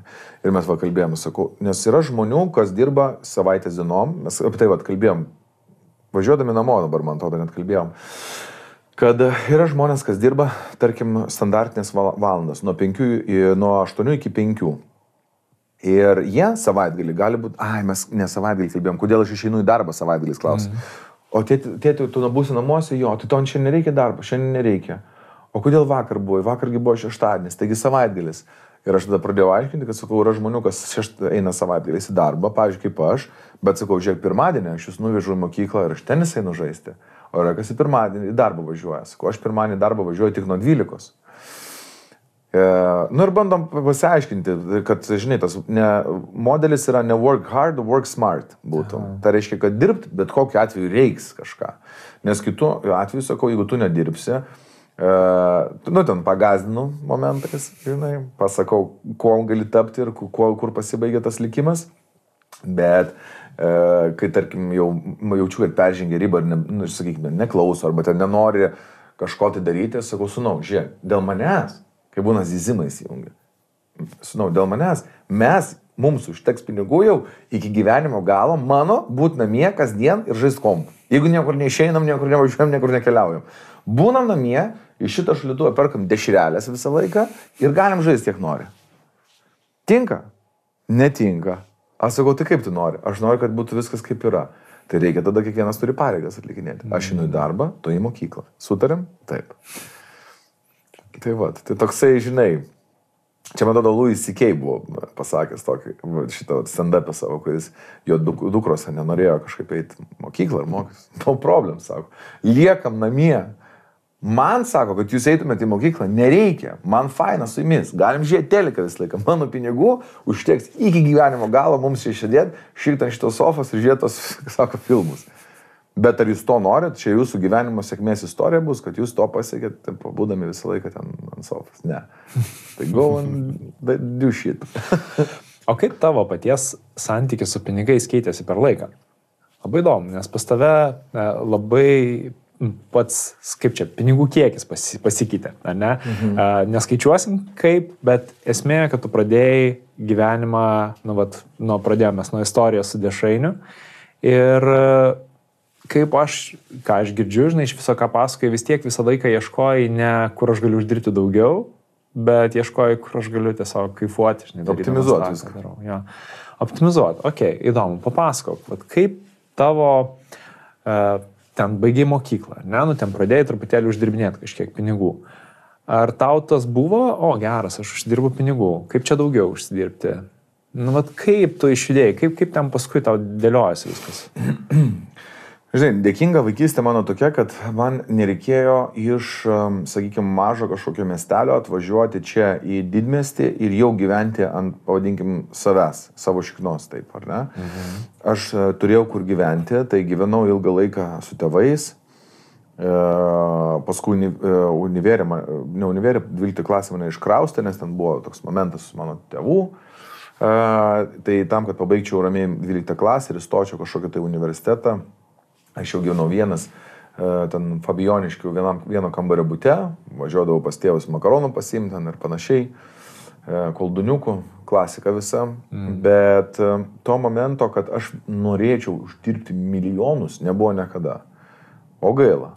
Gal anksčiau būčiau susivokęs, kad reikia kažkur tai užsienį išvažiuoti. Aš norėjau momentų užsienyje studijuoti, turėjau tokią galimybę, laikiausi IELTS-o tokius egzaminus, kurie dabar čia labai standartas yra, tuo metu tai buvo sudėtingi egzaminai, ten listening, writing, reading and speaking įeidavo į juos, kas Lietuvoje gyvenant anglų kalbos lygių buvo, mūsų lygis buvo 3, palyginus su to 10-uku, kurį ten tą reikėjo išlaikyti, bet kalbant apie tuos jau pinigus, kai atsirado 12 klasės pabaigoje, 1 kurso pradžioj, aš kažkaip nesikoncentruodavau į tai, kad užsispausiu ir dabar turėsiu tą pinigėlį, žinai, dabar taip sudėsiu, kas čia kas bus toliau. Aš kažkodėl tai tuos pinigus, nežinau, ar čia galima dabar pavadinti, investavau, leisdavau eidamas out.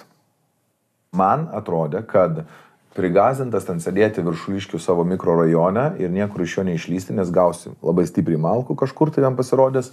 Buvo toks momentas, kad aš iš savo rajono, iš mokyklos aš niekur neišeidavau. Mano visi draugai, pasaulyje žiūrė, viskas buvo tam mikrorajone, ar ne? Kompiuterinė, mokykla, namai. Va toks buvo trikampiukas. Ir kai aš patekau į 1 kursą, pamačiau žmonės kitokius kažkokius, tai žinai, suvažiavusius iš skirtingų miestų ir panašiai. Aš įstojau ne iki vaizdinį.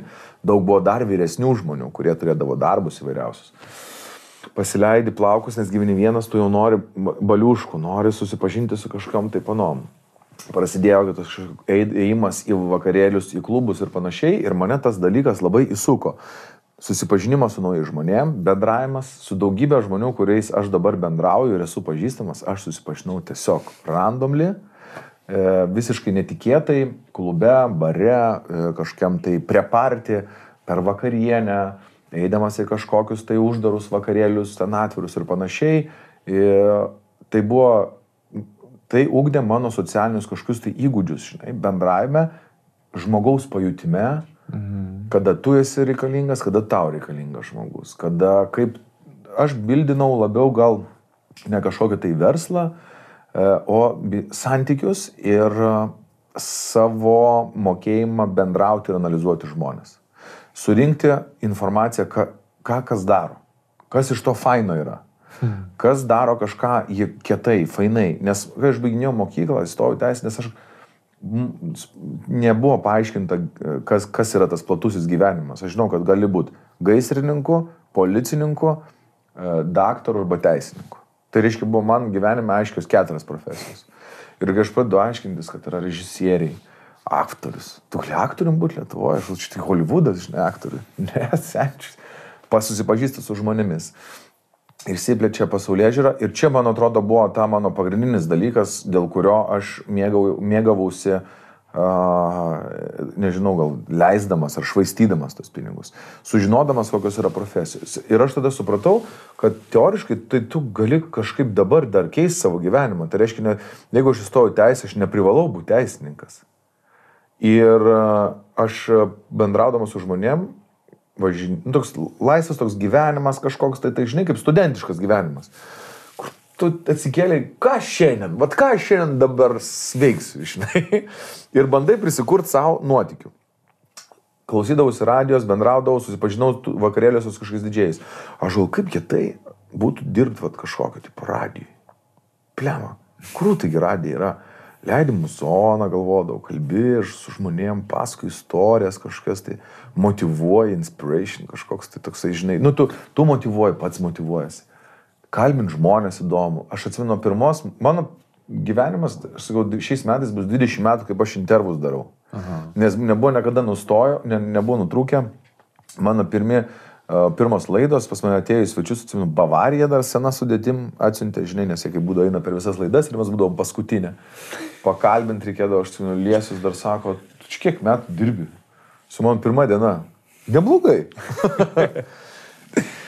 Šiam 9 dangui merginos tai kūrėsi grupė. Irgi pristatinėdavo gabalus, žinai, ten eina nuo labo ryto per visas laidas įmanomas ir iki mūsų vakarinės. Jau jos tokios linksmos, aš atsimenu ten kažką, man liepia išsiaiškinti, ar turi kažkas kažkokį vaikiną, kad kitą dieną žiniasklaida galėtų rašyti. Geras. Jo, ir aš vienas ten su jom kankinuosi, ar turi vaikiną. Tu mūsų vaikinas, Rolandai. O, Dieve, žinai, o aš raudonuoju. Antras interviu. Bloga pradžia. Labai heavy. Žinai, toks, kur tau duoda, tu ne apie žmogų turi išsiaiškinti, ar miegas su kažko jau, žinai. Tai va, tai... Ir tas visas dalykas, aš pagalvojau, kad būtų faina persikelt į radiją, tarkim. Bendraudamas su žmonėm supratau, kad man norėtųsi daugiau skleisti kažkotis, aš nežinau ko, muzikos, nuotaikos savo. Man atrodo, kad aš labai jau čia nuotaikingas esu. Ir aš išgirdau, kad tas naujas radijas kažkoks atsidarė, man labai patiko muzika, aš klausydavau, kas ten dirba. Ir pas mus į svečius atėjo Henrikas Šimkus, kuris dirbo tuo metu Zip FM. Ir aš sakau, Henrikai, gal pas jūs ieško naujų vedėjų, būtų cool, labai norėčiau pabandyti čia, žinai. Henrikas, aš nieko nežinau, pas mus yra atsakingas už viską Ernestas Janušas, ten, programų direktorius toksai. Jisai tuo metu dar vedė NKTV, naujosios komunikacijos televiziją per televiziją.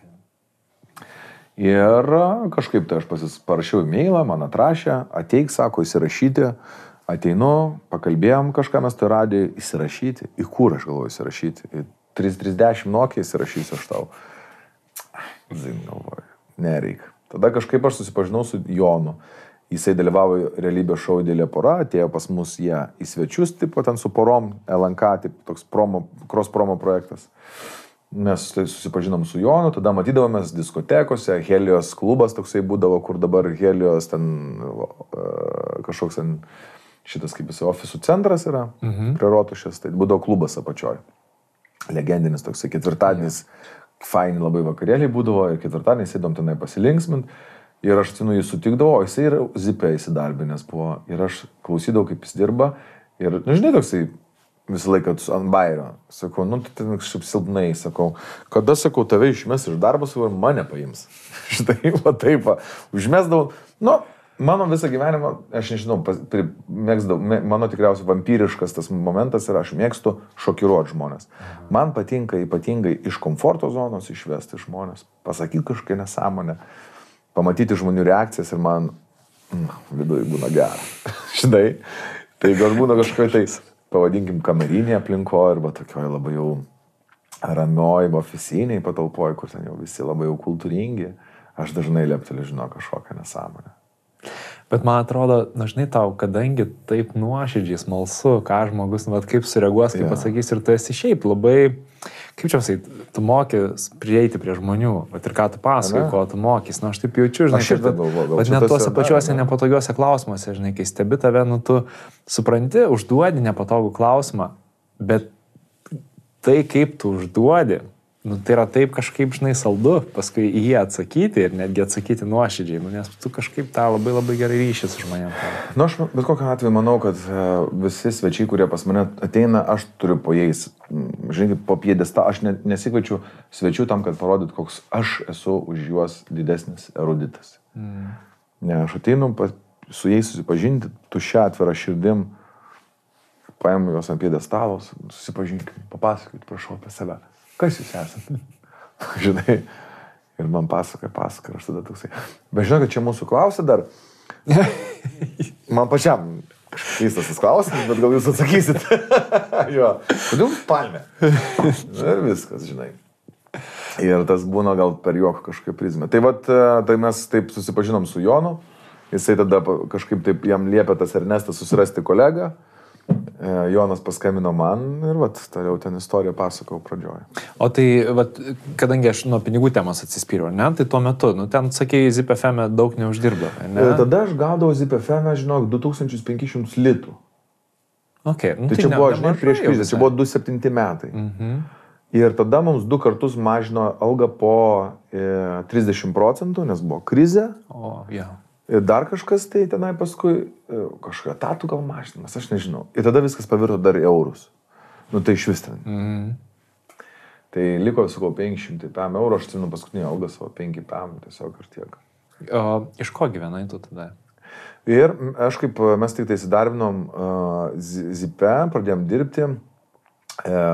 Kažkaip labai sulipo tas duetas pas mus.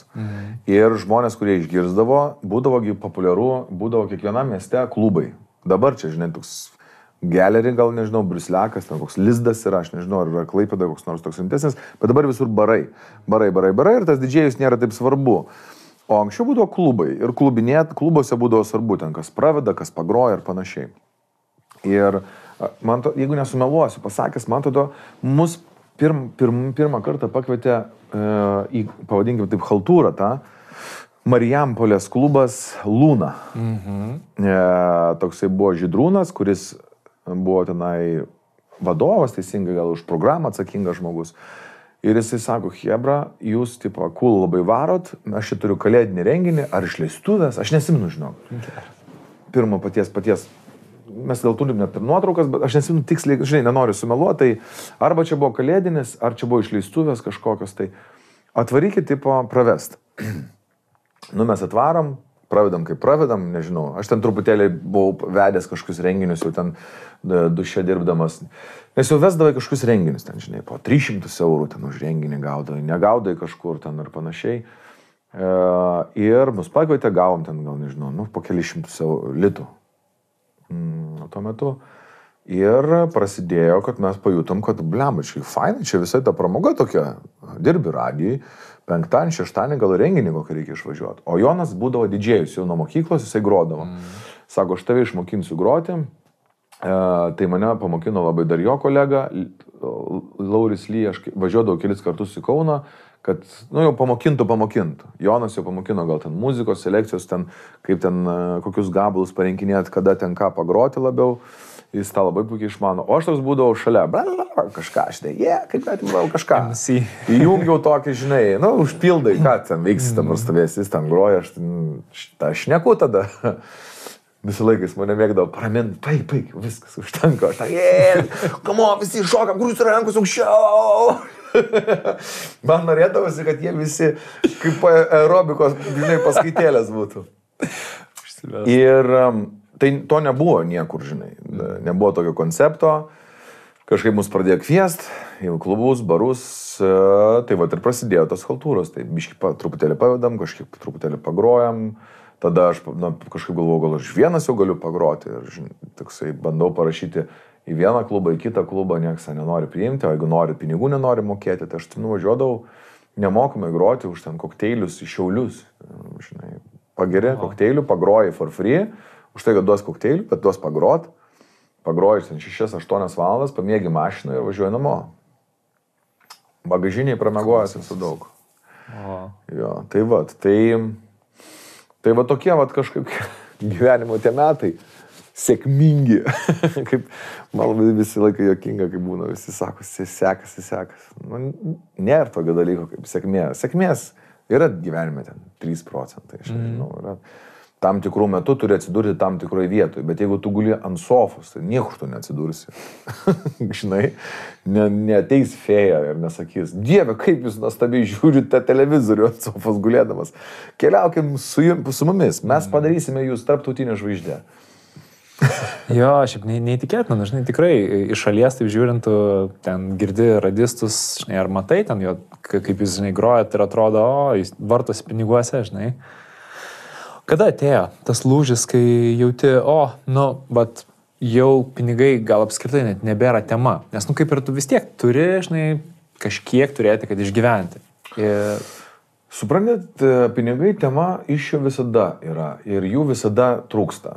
Ir va čia, net dabar buvo, jeigu čia gruodžio mėnesis, žinai, kur tu moki mokesčius, ten algas, dar kažką, daugybę algų, ten nuomas, visokias, viską, supranti, kad, oh my god, nebelieka pinigų, ką daryti. Į naujus metus eini su tuščia sąskaita įmonėje, kas jį, galvoju, plėma, nusigyvenau, prisidariau kažko čia. Bet ateina nauji metai, apie tai stipriai negalvoji, nereaguoji, truputėlį labiau griežčiau save užspaudyti, labiau padirbė ir kažkaip viskas susibalansuoja. Bet papasakosiu, gal man visą laiką finansinis raštingumas yra vienas iš svarbiausių dalykų, aš manau. Aš niekada negyvenau nuo algos iki algos, visą laiką bandžiau taupyti, atsidėti pagalbės ir panašiai. Tai kai mes pradėjom darbuotis ir toks stabilumas atlyginimo prasme atsirado, mano pirmos mintis buvo, kad aš noriu nuosavo buto. Tai reiškia, kad gal aš negaliu ten kažkiek jo įsigyti ten kažkokio labai faino ar gero ar panašiai, bet kadangi man buvo mama padovanojus tą Fabioniškėse vieno kambario butelį, aš su ją pasitariau, sakau, ar mes galėtume padaryti taip, kad aš jau turiu ten stabilias pajamas, metus, man atrodo, ten buvo, ar du, parduoti tą butelį, sakau, ir tos pinigus, kaip pradinį įnašą, įdėti naują būstą ir aš nusipirkčiau. Ir dar atsimenu, tada nuėjau žiūrėti, kokio aš norėčiau būsto ir negalėjau labai didelio, norėjau gal 7 kvadratų būtų, bet žiūriu šiam, ką aš galiu patemti ir kalbuosi ten su draugais keliais. Sakau, blemba, aš norėčiau taip, bet va taip. Sako, žiūrėk, tu žinai, tu sako, ne taip iš galvoji. Sako, dabar kiek tu turi pinigų? Sakau, 100 000 litų tada. Sakau, žiūrėk, tu nusipirsi šitą būtą, už ten tiek ir tiek kažkaip, tai žinai, tu išsimokėsi, jį parduosi, tai kiek tu dabar turėsi tada jau? Turėsi 300 tada. Tai va taip, sako, galvok, ir už 300 tada nusipirsi dar kitą. Okei. Ir taip ir padariau, kažkaip aš nusipirkau 7 ar 8 metais ar 9 metais ten prie mokesčių inspekcijos butelį. Ir mano vienintelis prioritetas buvo taupyti pinigus, kad greičiau atiduoti. Aš galėdavau 2 kartus per metus atiduoti ten tam tikrą sumą pinigų. Aš dirbdavau, atsidedinėdavau pinigus tam, kad išsimokėtų būstą. Ir aš išsimokėjau gal per 3 metus kokius tiesiog būstą. Tada praėjo dar kažkiek laiko, aš jį pardaviau tada už ten eurais jau. Kas buvo gerai labai, tada nusipirkom kitus namus. Ir va tai, žinok, va, mano pinigai tikriausiai va taip, aš žinok, nepasakyčiau, kad aš kažkur labai švaiščiau. Kai, žinai, ateina pinigai ir tu ten įstaškaisi, kažką ten pirkinėjai nereikalingo. Nebuvo to. Aš labai taupiai kažkaip, žinok. Man nereikėjo ten mega brandų ar ten, žinau. Mega brandų, manau, reikia žmonėm, kurie pasitikėjimo mažai savim turi. Jiem tai suteikia tikriausiai pasitikėjimo. Pasitikėjimo, parodyti, koks jis viršesnis, turtingesnis gal. Parodyti, kad jis kažkokį turi value, aš nežinau, kaip čia pasakyti. Tai savivertį tiesiog irgi tokiai užsitikrinti. Tai vat, kai trūksta savivertės, tada atsiranda kažkokie išoriniai dalykai. Man savivertės netrūksta. Tai aš kažkaip, nors automobilius gerus mėgstu, aišku, turėsi berniukai. Ta galima pamatyti. Įdomu, tikrai įdomu iš tos pusės, kad tu esi pats didžiausias savo kritikas, žinai, ir vis tau atrodo, dar galėčiau geriau, dar tą, bet vis tiek pasakai to pačiu, žinai, kad ten savivertė aukšta, pasitikėjimo savim netrūksta. Bet čia yra vidinio kaip žmogaus. Bet aš save kritikuoju kaip profesionalas. Tarsi ką aš noriu pasakyti, kad aš save kritikuoju ne kaip fizinė asmenybė, aš savim patenkintas esu. Aha. Aš priėmęs esu savo ten išorę, nežinau, savo formas, dydžius, svorius kažkokius, tai žinai. Šitą aš esu akceptinęs ir aš esu su to labai laimingas. Bet koks aš esu profesinė prasme, tai aš manau, kad dar yra kur man padirbėti stipriai. Tiek gal kaip kažkoks verslininkas, kuris, sakykime, bando padaryti iš profesijos, kurią jisai sugeba, iš amato savo kažkokį tai pinigą papildomą, bandydamas produsuoti kažkokias tai laidas pats. Ir lygiai taip pat vesdamas jas. Aš manau, kad aš savo amatą stipriai esu patobulinęs, ten eidamas, nežinau, ten ir įvairiausius kursus, mokymus, ten retorikos, raišlių, ten visokių skaitimų, atminties, šito improvizacijos ir panašiai. Tai kaip profesinė prasme aš save labai stipriai smaugiu. Profesiškai visada gali geriau. Visada. Visada yra kas geriau. Kaip asmenybė, aš esu patenkintas viskuom. Aš žiūriu šiandien sausio mėnesio tą cepelininį dangų, galvoju, kaip gera, kad man neskauda niekur. Žinai, aš jaučiuosi geriausiai fiziniai formai, kokioje esu buvęs savo gyvenime, nes aš einu sportuoti ir man niekur neskauda, aš galiu sportuoti aktyvų fizinį sportą, aš esu geriausiai mentaliai stabilioj būsenoj. Mano žmona tobula galva, graži, protinga, veikia, vaikai sveiki, ko norėt iš gyvenimo, neprievartauk be reikalo. O kai dirbu, tai jau žinok, tada aš jau be pulsų turiu likti. Geras. Jeigu kitą dieną neskauda širdies po darbo, šudinai dirbu. Apie vieną temą dabar noriu įeiti socialinius tinklus. Tu esi labai populiarus socialiniuose tinkluose. Gali pasidalinti truputėlį, kokiais principais tu vadovaujasi? Kiek, žinai, ar tu, gal aišku, taip truputėlį nagla yra klausti iš mano pusės, bet kiek yra to tavęs tikro socialiniuose tinkluose ir kiek tu ten rodai tai, ką tu supranti, kaip supranti, ką ten reikia rodyti, žinai, kad tu būtum populiarus iš toj platformai. Kai prasidėjo viskas, aš supratau, kad vienintelis dalykas, ko aš nenoriu tenai rodyti, tai yra liūdesio.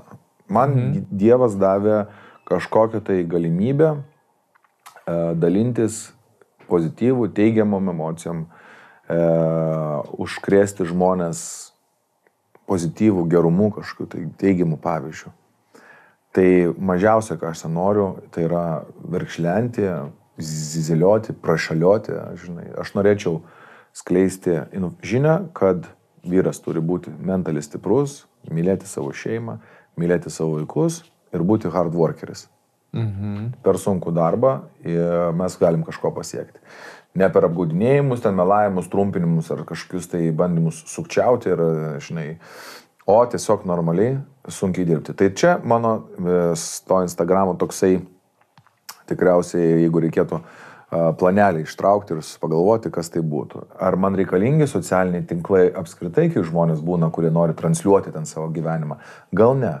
Bet man patinka ištransliuoti tam tikras žinutes, rodyti Instagrame įvairiausius dalykus, dėl to, kad tai yra savotiškas dienoraštis. Nepamirškim tokio dalyko, kad mes visi turėtume vesti dienoraštį tam, kad būtų šildytų prisiminimai, kad mes galėtumėm užsirašyti, kas buvo blogai ir kas buvo gerai, tam tikrą terapiją.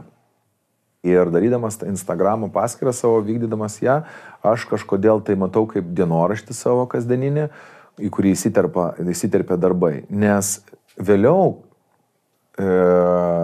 tau telefonas ir Instagramas primena įvairiausius dalykus. Ir mes vakare keturiese prieš miegą lovoje gulėjom ir žiūrėjom, kaip mano sūnus, kaip dukra tik tai gimė, 5 metų buvo. Ir jis išvepluoja. Mes buvom pamiršę, kad jis neištardavo ten tokių žodžių. Ir jis sako, tėvelį, čia aš kalbu. Taip, ir jis man pasakoja apie medį kažkokį. Ten medį ir tas saugytas, kad čia nuodingos jos yra, žinai, kad čia negalima valgyti ir panašiai. Ir jis taip juokingai tai daro. Tėti, dar. Ir sesė sako, tėti, parodyk dar brolio. Ir jeigu aš nevešiu to Instagramo, klausimas, ar aš turėčiau tokios medžiagos apie jį, žinai. Klausimas, ar aš turėčiau tos video. Tai man pirmiausia Instagramas yra tai. Tai yra mano toksai dienoraštis.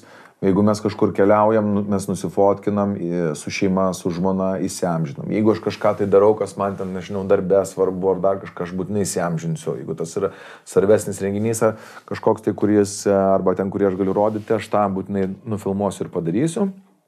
Ir priedo, kai tai atėjo, atsirado noras įvairiausių užsakovų taip pat atsirasti mano Instagrame. Ir iš pradžių aš labai džiaugiausi, kai tik tai prasidėjo viskas, nebuvo, kad čia mokamos reklamos. Būdavo žmonės duoda daiktus tiesiog. Ir aš kaip dabar atsimenu, duoda siurblį gal kažkokį ar kažką. Ir aš sakau, jūs man atiduodat jį? Jo. O ką reiks padaryti? Instagram'e, sako, parodyti. Tai aišku, sakau, darom. Ne, kėdai buvo. Pirmas mano dalykas buvo kėdukai. Pumos ar Adidas, aš neatsimenu. Man ar žmonai, abiem ten, žinok, davė kėdus, aš atsimenu. Sako, nusifotkinti tiesiog reiks. Tai aišku darom. Ir aš skaičiau taip, kad ne aš uždirbau, ar aš gavau, aš sutaupiau, padarydamas tą nuotrauką, aš sutaupiau tada 300 litų eurų, žinai, nes... Nu, kiek kėdai kainuoja? Nu, 105-107 eurų vis tiek kainuoja faini kėdai, kurios nori. Sutaupiau. Bam, gali taip, sutaupiau. Mano draugai net paskui žinojo rolką, tipo, iš kur pas tai ten kažkas, tai tarkim, žinai, sakau, paėmiau iš ten ir ten. Tai jie skirdavo, net nusipirkau ir paėmiau. Jie žinojo, kur yra iš Instagramo gauti dalykai ir kur nusipirkti. Taip šitą paėmė ir gavai. Nepaėmė ir pirkai. Ir vėliau, kai jau tų tokių norinčių paduoti tau, tarkim, visokių dalykų atsirado daugiau, suprantu, kad gal reikia paprašyti už tai pinigų. Okei, sakau, yra jau daug labai, tarkim, norinčių, nes tu tą turinį parodai smagiai, nuotraukos gražios, parašai, kad fotografas nufotografuotų, tu filmuoji, stengiasi, kad ta žinutė būtų juokinga, įdomi, informatyvi arba kažkaip kitaip perteikta ir tada pamato kiti užsakovai, mes irgi norim, kad jis taip mums padarytų. Ir tai pradėjo kurtis į tam tikrą kažkokį tai darbą, kuris supratau, kad irgi neša pajamas tokias, žinai. Ir aš suprantu, kad visi laimingi. Žmonės gavo tam tikrą daiktą su nuolaida, užsakovas gavo reklamos ir pardavimų, aš uždirbu pinigų. Visi laimingi. Nu, auksų gysla, galvoju. Nu, tikrai. Užsakovas patenkintas, nes tu darai aktyvų pardavimą, kaina yra 2 arba 1 nuliu mažesnė negu bet kokioj kitoj medijoj. Žmonės patenkinti, nes jiems nereikia galvoti, tiesiog nenuorodą duodi ten kažkokį tai dalyką, kas jiems faina. Tu išieškojai, nes dažnai, tarkim, tau sako, iš mūsų parduotuvės išsirinkite ten, ką norėsit. Nu, ten čiužiniai, pavyzdžiui, ten 6 čiužiniai. Nu, ir tu paminkai 1, 2, 3. Šitas cool. Va, šitą. Pasiėmėm čiužinį, pasidėjai namuose ir jeigu pas tave namuose, tai žmogus kažkaip tiki, kad jisai negali būti blogas. Rolka normalus bičas, tikrai šūdą nusipirks. Ir mes tada įmam šitą čiužinį. Tai čia toksai žaidimas. Tu teoriškai ir gyveni jį, žinai, ir tu padedi kažkam tai. Daug žmonių nemėgsta, mane asocijuoja ten, žinai, Instagram'e pas Rolką tik reklamos. Aš dažnai tada padalinu nemokamai dalykus. Telefonus, PlayStationus, šiaip visus daiktus ir panašiai, kažkokios tai. Su rėmėjais ateinam, prašau, sakau, jeigu mes ne tik sausą informaciją, padovanokim ten kažkokėjim, ne visi gali nusipirkti ten. Duodam dovanų. Tai, bet aš kažkaip dėl to stipriai nesisieloju, nes suprantu, kad tai yra vienas iš darbų. Pyksta tikriausiai, kad čia viena reklamos žmonės gal, aš nežinau, o ko tikėtis, ta prasme, aš neprivalau dabar transliuoti ant savo namų gyvenimo ar ten rodyti kiekvienos sekundės, ką aš darau. Instagramas man yra realiai reikalingas tam, kad aš daryčiau tokį dalyką. Tai kažkaip, žinok, man Instagramas labai patinka. Ja, man atrodo tiesiog svarbu labai tą suprasti ir labai faina, kad tu pasidalinai, žinai, kad nusprendai nedėti liūdėsio, nes, turbūt jo yra tavo gyvenime. Labai. Tikrai? Daug, aišku. Bet aš žinai, kur liūdėsi sudedu? Muziką. Pavyzdžiui, aš supratau, kad tarkim, kalbėdamas interviu su muzikantais, atlikėjais, ir aš klausdavau jūs, sakau, jūs kaip muziką kūrėt? Kas jums yra kūryba muzikinė? Ir jų dauguma atsakydavo terapija. O aš galvojau, klausydamas savo paskui ten tų sukurtų dainų, kad aš jose įdėjęs esu labai daug vaikystės, praeities, skriaudų. Ir galvoju, tai man irgi terapija buvo. Ir žinok, dabar praėjo ilgas laikotarpis, gal 2 ar 3 metai po paskutinių ten tų kūrinių tokių, bet mes viską darom humoristiniam formate, su kolega tokiu Linu. Tu žinai Liną? Taip. Ir mes buvom vakar susitikę. Ir aš sakau, mes pasisindinėjom kažkokiais vidosais, ten, kad kažkoks video mūsų surinko 1 milijoną. Ir aš sakau, Linai, kodėl mes toliau nedarom šito? Ir kažkaip mes pakalbėjom, kad darom ir pasitarėm, kaip čia ką darom ir supratom, kad va tą visą liūdėsi mes ten ir sudėsim. Kad tai bus savotiška terapija. Dėl ko tu liūdė, jeigu nepaslaptis? Ne, nepaslaptis, žinok. Aš save kartais padžiuginu, kad liūdžiu dėl to, kad jeigu vienintelis dalykas, dėl ko aš liūdžiu, yra tik tai aš gyvenu labai labai gerai. O liūdesys mano būna dėl, aš noriu ten, nežinau, sverti mažiau, presą turėti, būti labiau fit, toks regbio, žinai, sportininkas. Ir aš pagalvoju, va, tokios tavo problemas, žinai, va čia, tu dėl to čia toks liūdnas šiandien esi ir sielojasi. Ir tada tuo nudžiungu. O liūdesys, žinai, kaip būna. Save kartais ėdė dėl to, kad per mažai laiko, pavyzdžiui, praleidžiu su vaikais. Dėl to ėdu tikrai.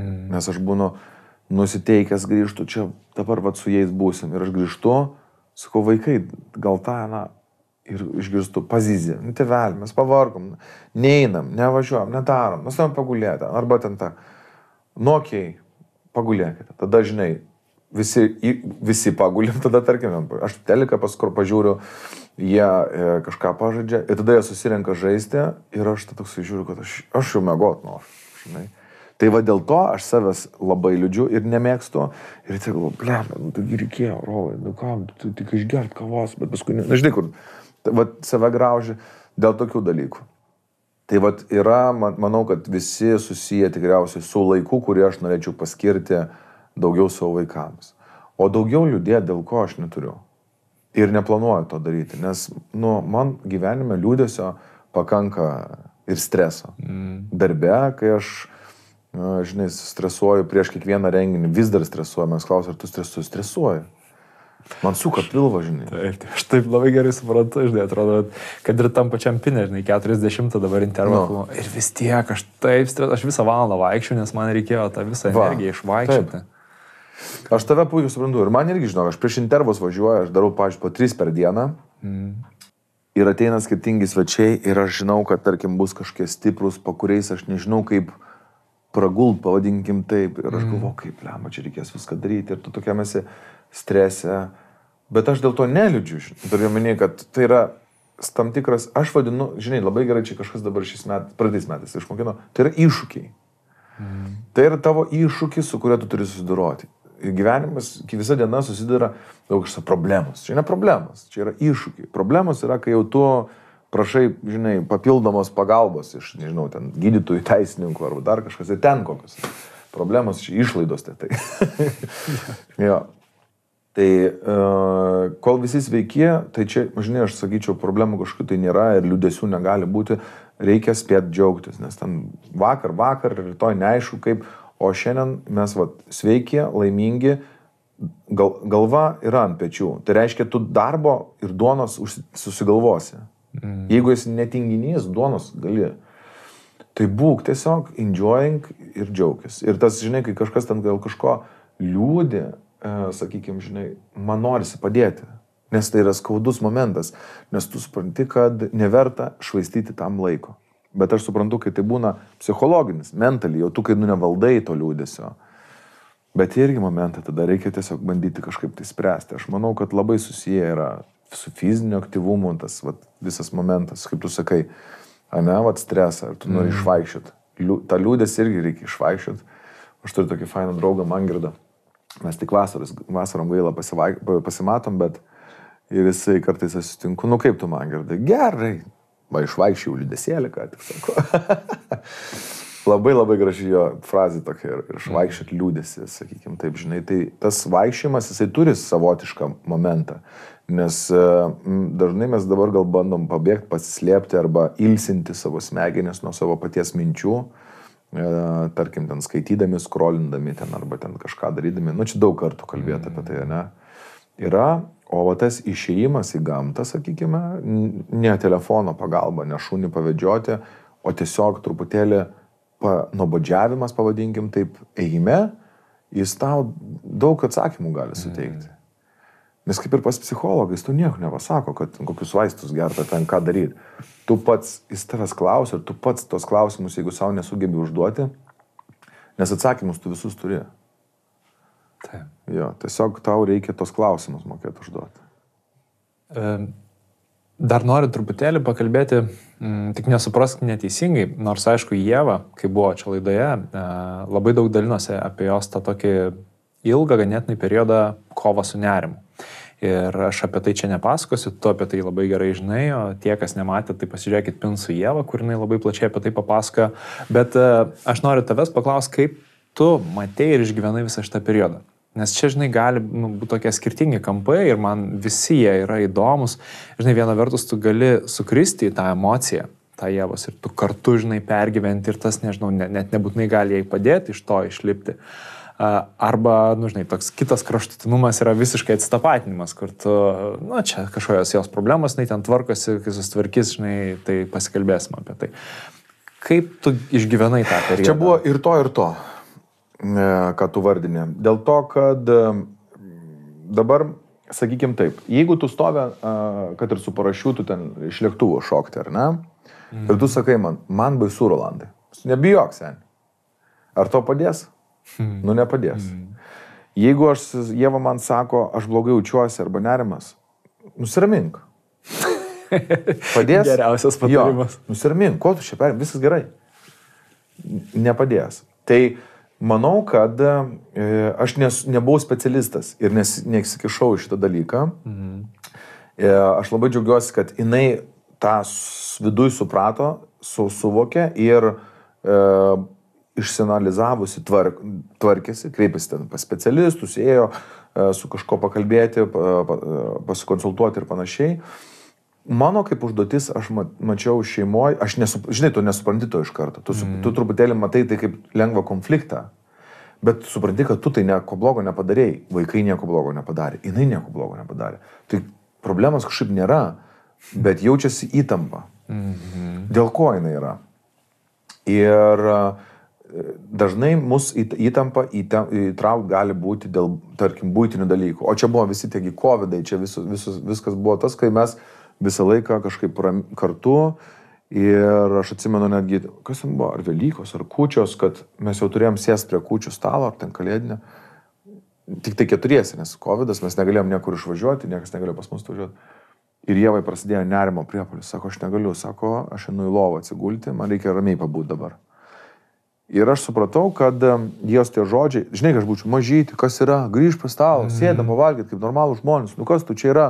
Jeigu aš būčiau taip kalbėjęs arba daręs, manau, būčiau užtraukęs nemalonę ant savęs. Čia tas pats, kaip yra, ten, nežinau, klausti, vat, kaip spektaklis dabar išėjo Gelminė su šituo, aš nepasakiau, Jampolskis, su Repšys, su Repšiu, kada vaikai, žinai. Jeigu tu pradėsi klausinėti žmogaus, kada vaikai? Toks, kodėl, žinai, kodėl išslendi, koks tavo reikalas, kada vaikai, žinai, kai tu antipatiją žmogų gali užsidirbti. Ir aš labai nenorėjau tos antipatijos iš žmonos gauti, ypatingai, kai tu jauti, kad šiaip kažkaip tai įtampa yra stresas, jinai bando ieškoti atsakymų, gal kaltų, gal čia aš kaltas, gal čia jinai kalta, gal čia kažkas kaltas, kodėl čia tas iš viso yra. Tai pasirinkau tą tokią poziciją truputėlį saugesnę, kad aš pradėjau tokią naminę buitim. Užsimti su vaikais, jeigu reikia Ieva pabūk, mes su vaikais varom į basiką, Ieva ten darosi savo reikalus, mes ten savo, daugiau gal aš motiejų, žinai, kažkaip tai su savim visur vežiausi, ėmiau, kaučinausi. Apsėmiau tokią poziciją, kad palengvinti jai naštą, gal ten, nežinau, buitinę, naminę, šeimininę tokią naštą, kad jinai turėtų laiko viską tą pasispręsti su savim. Ir kai, žinai, aš jos klausiau, žinai, sakykime, būna ten, kur varai? Jinai man būna nepasako. Nu, ir tu gali pradėti kažką tai galvoti, pykti, aš nežinau, ar dar kažką. Bet aš stengiausi kažkaip supratingai viską žiūrėti, nes supratau, kad tarp mūsų problemos nėra, žinai, ir kažkodėl labai tikiu, kad viskas bus gerai. Dabar aš kaip specialistas padėti negaliu, bet suprantu, kad jinai gal tvarkosi kažkokius tų dalykus. Bet tu dar nesupranti ko, nes tu tik po problemos įveikimo gali įvardinti problemą. Bet tu supranti, kad kažkas vyksta.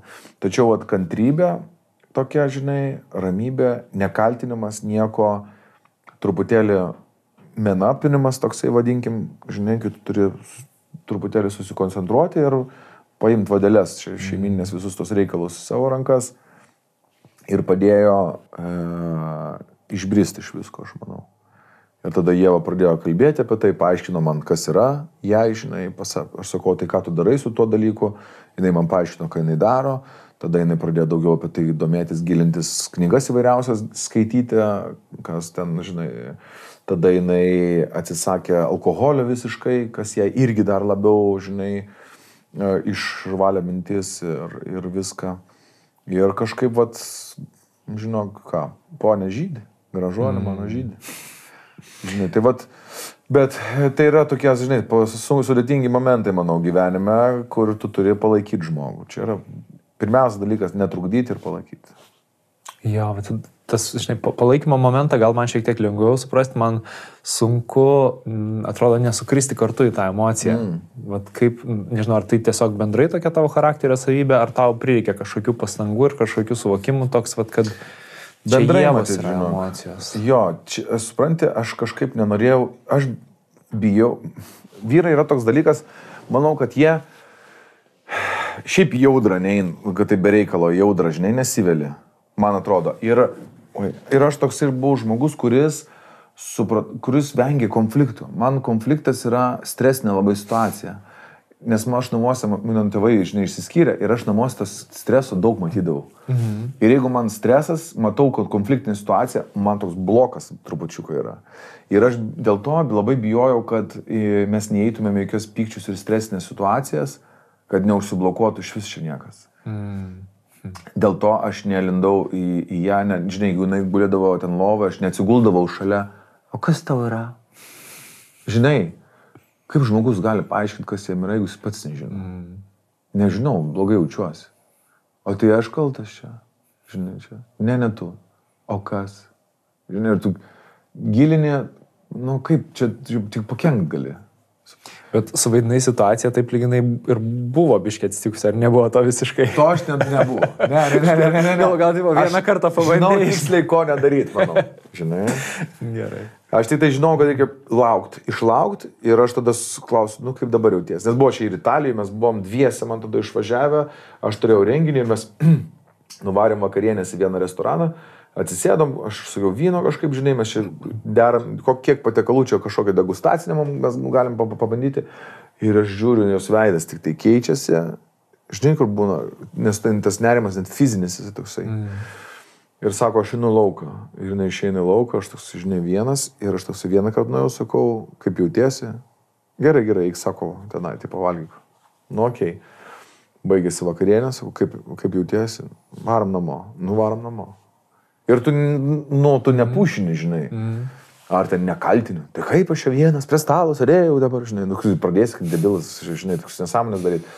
Tai tikiuosi, aš jai neapsunkinau situacijos.